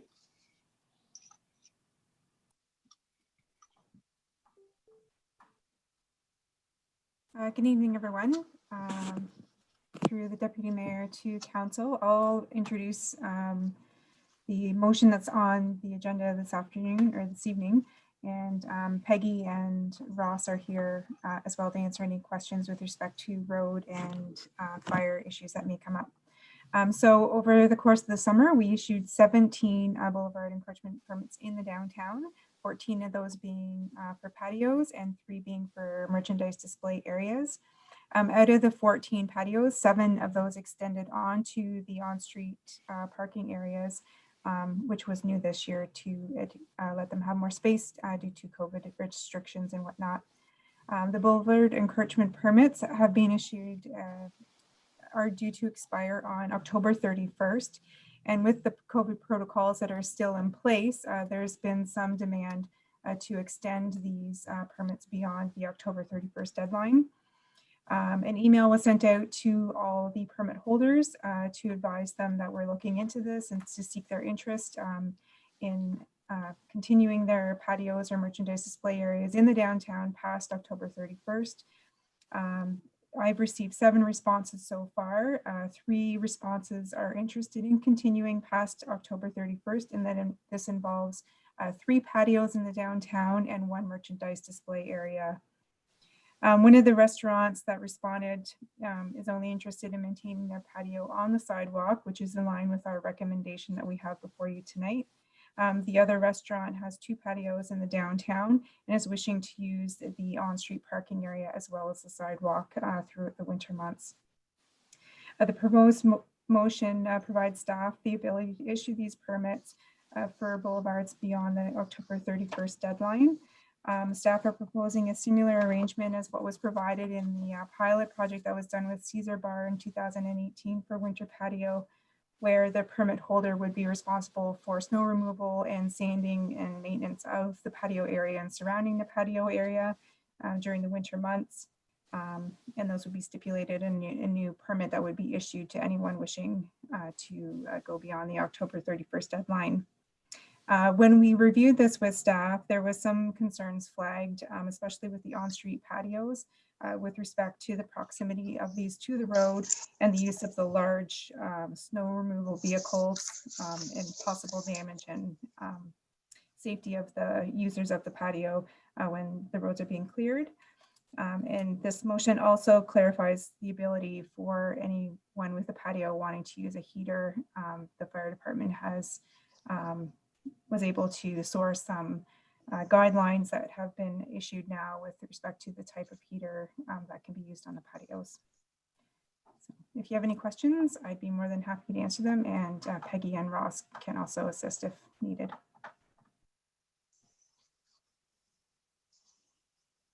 All right, Council, I'm back. Thank you very much, Deputy Mayor. Thank you for that report, Becky. Questions, Councillor Comey and then Councillor Doherty.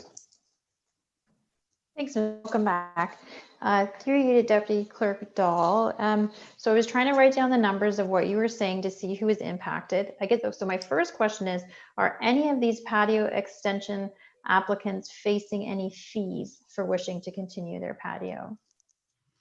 Through the chair to Councillor Comey, the only fees that they would be incurring are any of the fees that they would require to remove the snow, salt and sand, the sidewalk area around and in their patio. But there's no permit fee or anything attached to that. Okay, excellent. Thank you. And through you, Mr. Mayor, as a follow-up, so are we essentially saying there's one possible merchant with an on-street patio that would like to keep it, that staff is saying they don't think we can accommodate that? Through the chair to Councillor Comey, yeah, that's correct. Director Slama might be able to address the concerns with respect to Public Works on this matter some more. Peggy? Sorry, thank you, through the mayor. So that is correct. So in general, we have some concerns with accommodating the on-street patios in general, right? Regardless of how many.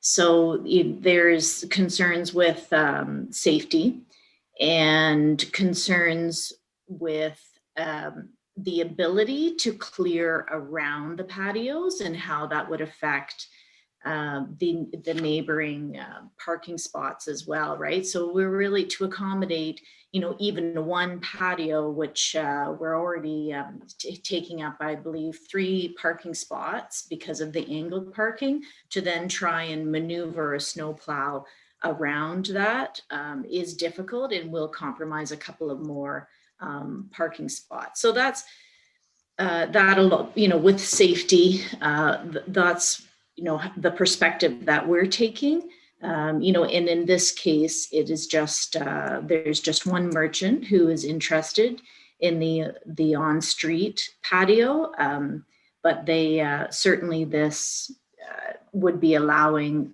them to maintain their sidewalk patio. Thank you, Director Slom. I guess as a follow to that, I mean, we've done so much for our small businesses, and I think staff has really been excellent responsive, and we had an economic task force. And I want to make sure our small businesses feel that they have a council and a staff that is giving them every tool available in this terrible circumstance they find themselves in. And I don't know if it's better or worse that we just have one request, because on the one hand, it feels like, can we not somehow work around this one request to help a restaurant, a bar get through this terrible time? Can the BIA step in? Can we have some creative thinking that helps understand the predicament that they're in? It just seems a shame. And maybe through you, Mr. Maybe Deputy Clerk Dahl, have there been other alternatives discussed that would allow them to continue some form of capacity? Can this be bumped onto the sidewalk and off the road? Well, I think there's safety concerns with certainly keeping it on the road. Becky, has there been any consideration given to the sidewalks? Through the chair to Councillor Comey, any patio can be expanded along the sidewalks. That's always been allowed. They just have to receive the permission of the business that they would be affecting to make sure that they're not interested in using up that space on the sidewalk. The patios that are in question that are asking for expansion are Espresso Post Petite, and the Caesar Bar. So both Espresso Post locations are wanting on-street and sidewalk use. And then Caesar Bar is only wanting their patio all in here, Ontario Street, and not the on-street parking. So yes, they can definitely expand on the sidewalk. They just need to talk to their neighbors about it and provide us with a letter of support. Thank you, Becky. So I'm sorry, so this vote would affect how many businesses at this time if we deny the ability to continue a patio on the road? Through you, Mr. Mayor. Yeah, through the chair to Councillor Comey. So far, I only have interest from the 2 patios that are on street, which would be Espresso Post Petite and Espresso Post.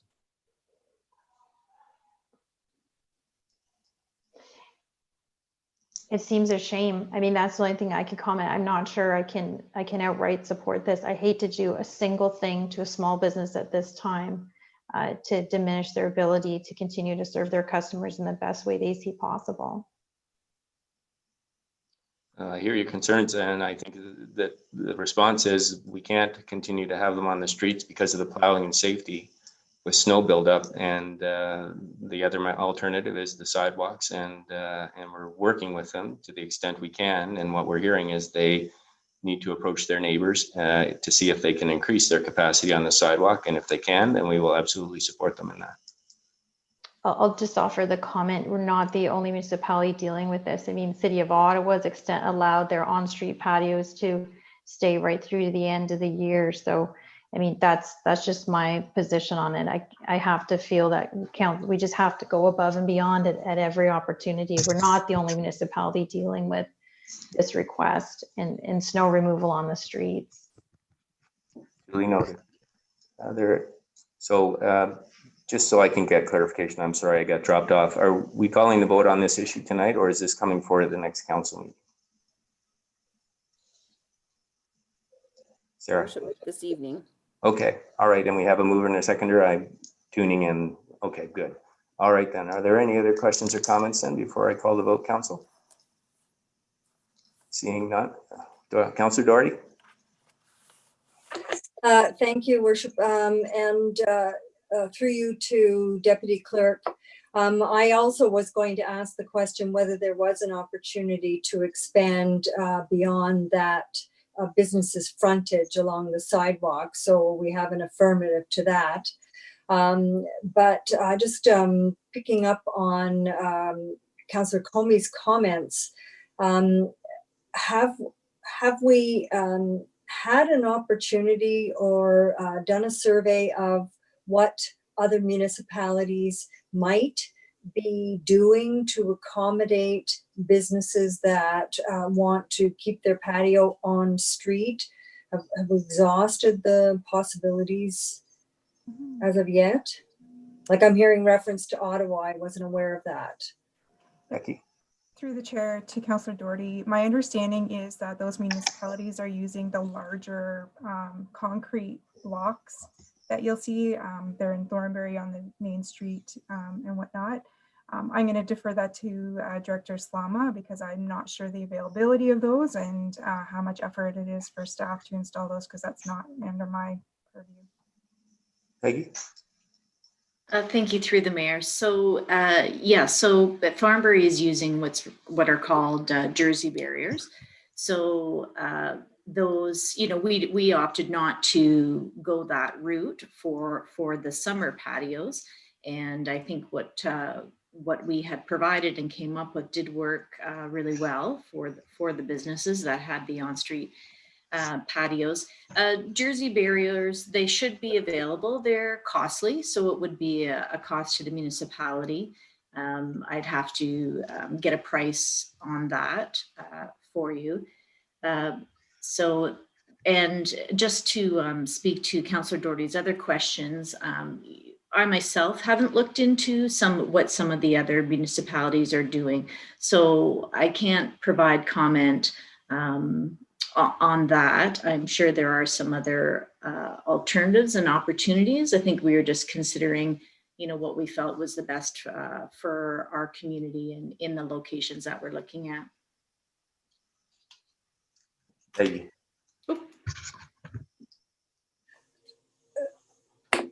Councillor Doherty?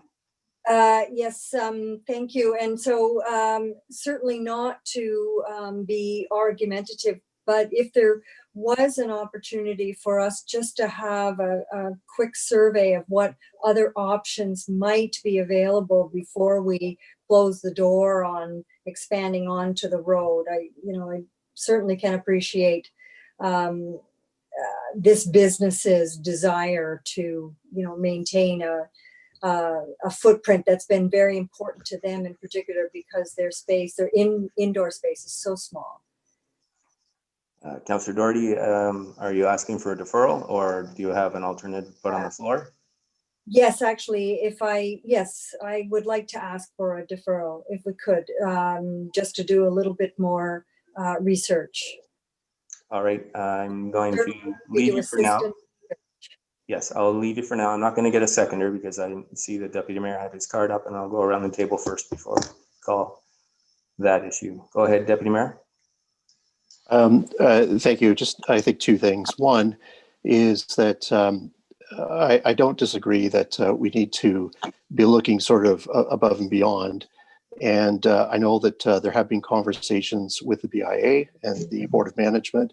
I'm sure that there'll be conversations tomorrow as it relates to activities, et cetera, that we can promote people coming to the downtown safely within the COVID environment to enjoy, the restaurants, shops, and spend their money here as opposed to elsewhere. My second comment would be, it's fine to continue to ask staff to look into this and look into that, but ask yourself, if we're going to continue to ask them to do these things, what is it that we're going to put on hold? There aren't enough hours in the day, quite frankly, to be answering all of the emails, the questions, et cetera, of all the things that we're asking. And in the interest of time, I think that our staff did a fantastic job in getting this bylaw put together initially. In fact, I heard comments from a number of business owners within the core that were extremely pleased in the way it was expedited by staff and then eventually passed by council. I do think that there's an opportunity that should new information become available, or should circumstances change as it relates to COVID, that perhaps we could revisit this issue. I think that there is that type of latitude, given the fact that we are dealing with this type of environment. But I think it's clear, to me anyways, that although we want to be proactive and we want to help our businesses within the core, having a patio on the street where we have heavy machinery operating in the winter season is maybe not in the best interest of public safety. Thank you, Deputy Mayor. I will just look to Clerk Almus to follow up procedurally. If new information came to light, what is the latitude of council to reconsider this issue moving forward?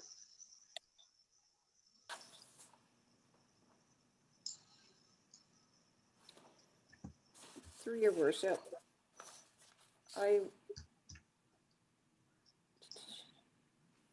we would need, since the motion specifically says not permit on-street parking, it would be a motion to reconsider at a future meeting. At the usual, so it would need 2/3 majority to carry it forward. Correct. All right, well then, if there's no other questions or comments on this, then I will look to see if there's a seconder for the motion to defer this issue. And I see Councillor Hamlin has seconded that. So then I will call the motion on the deferral. All in favor of the deferral? Opposed? And that is defeated. So going back then to the main report, all those in favor of the motion as it is, in favor. Oh, Councillor Jeffrey, you'd like to speak? Just that the motion was not read in, your worship, in your absence, so I'm not sure if we need to have it read in or not.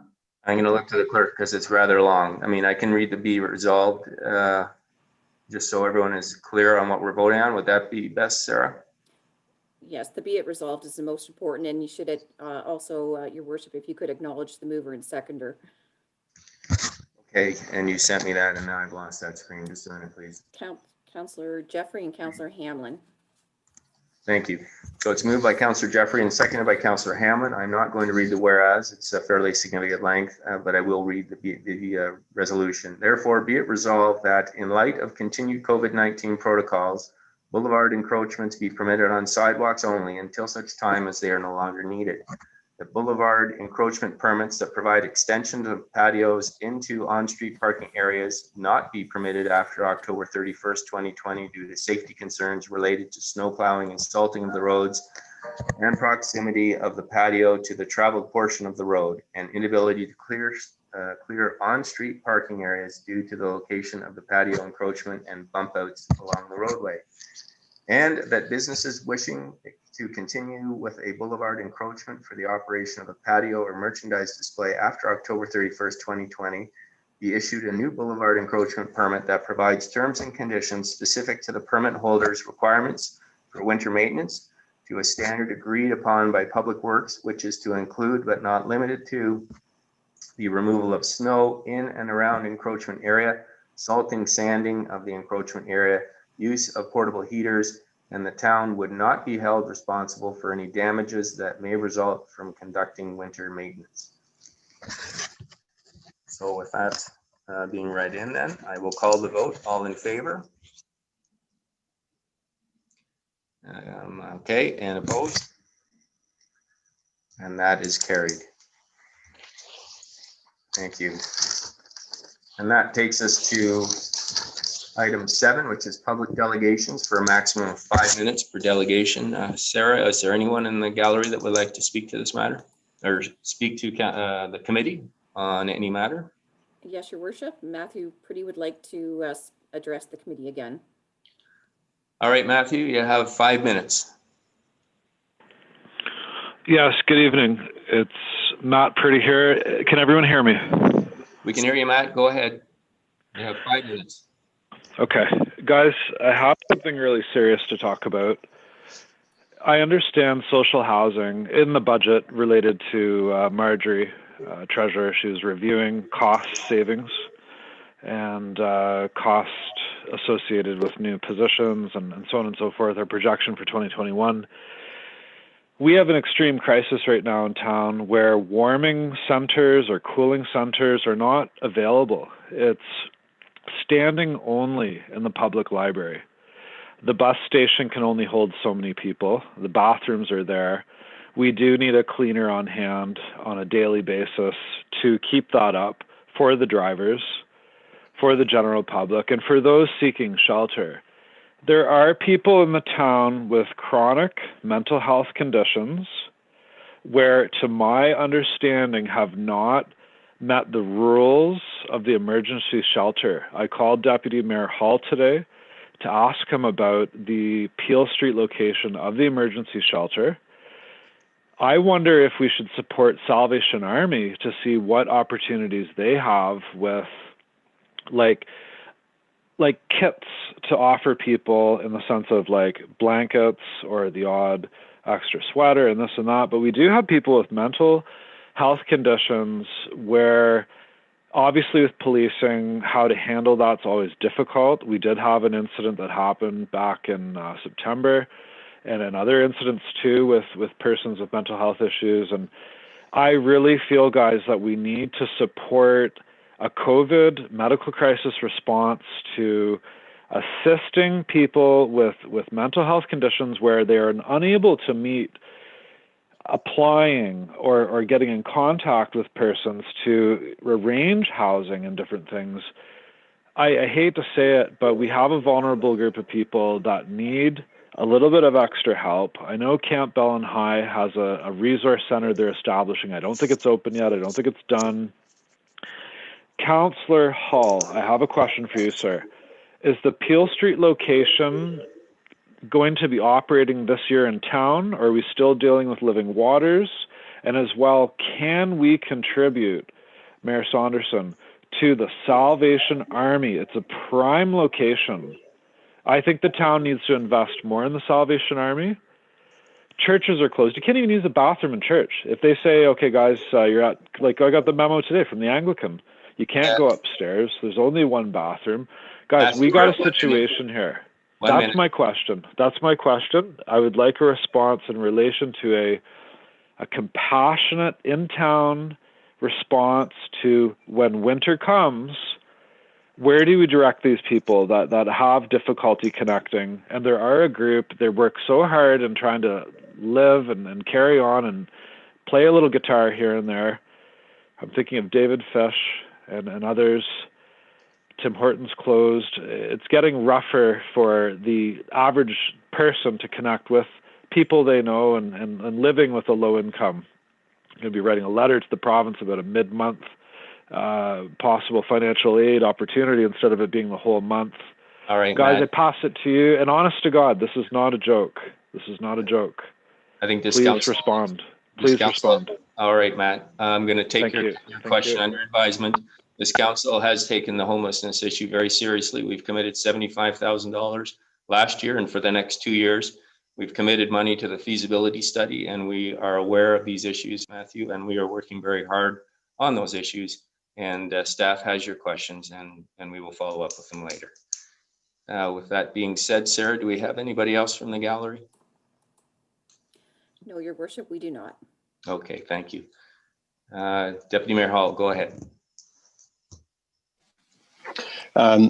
Thank you. Just a direct response to Mr. Pretty, just to assure everyone else in the community. The reason for the move of the shelter from Peel over to Living Waters was to ensure that residents had the utmost ability to social distance from one another as a result of COVID. And through funding, through upper tier levels of government, that program has been able to continue and will continue, to the best of my knowledge, in its current location at Living Waters. Because of COVID, it cannot move back to the Peel Street location. So if there are people who require the service, they're looking for a hot meal, a place to stay for the evening,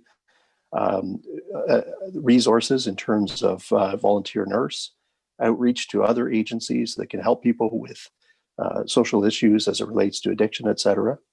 The shelter is available. It's fully staffed. And if people within the community are unsure as to how to connect, the best way would be to go through 211. The trained workers at 211 have the resources and tools to connect someone to the shelter. Thank you. Thank you, Deputy Mayor. All right, Council, it's been a long agenda and we have a special meeting ahead of us. I will look for a motion to adjourn. Councillor Jeffrey, all in favor? That is carried. Thank you. So we will, it's now by my watch 8:45, so we will reconvene.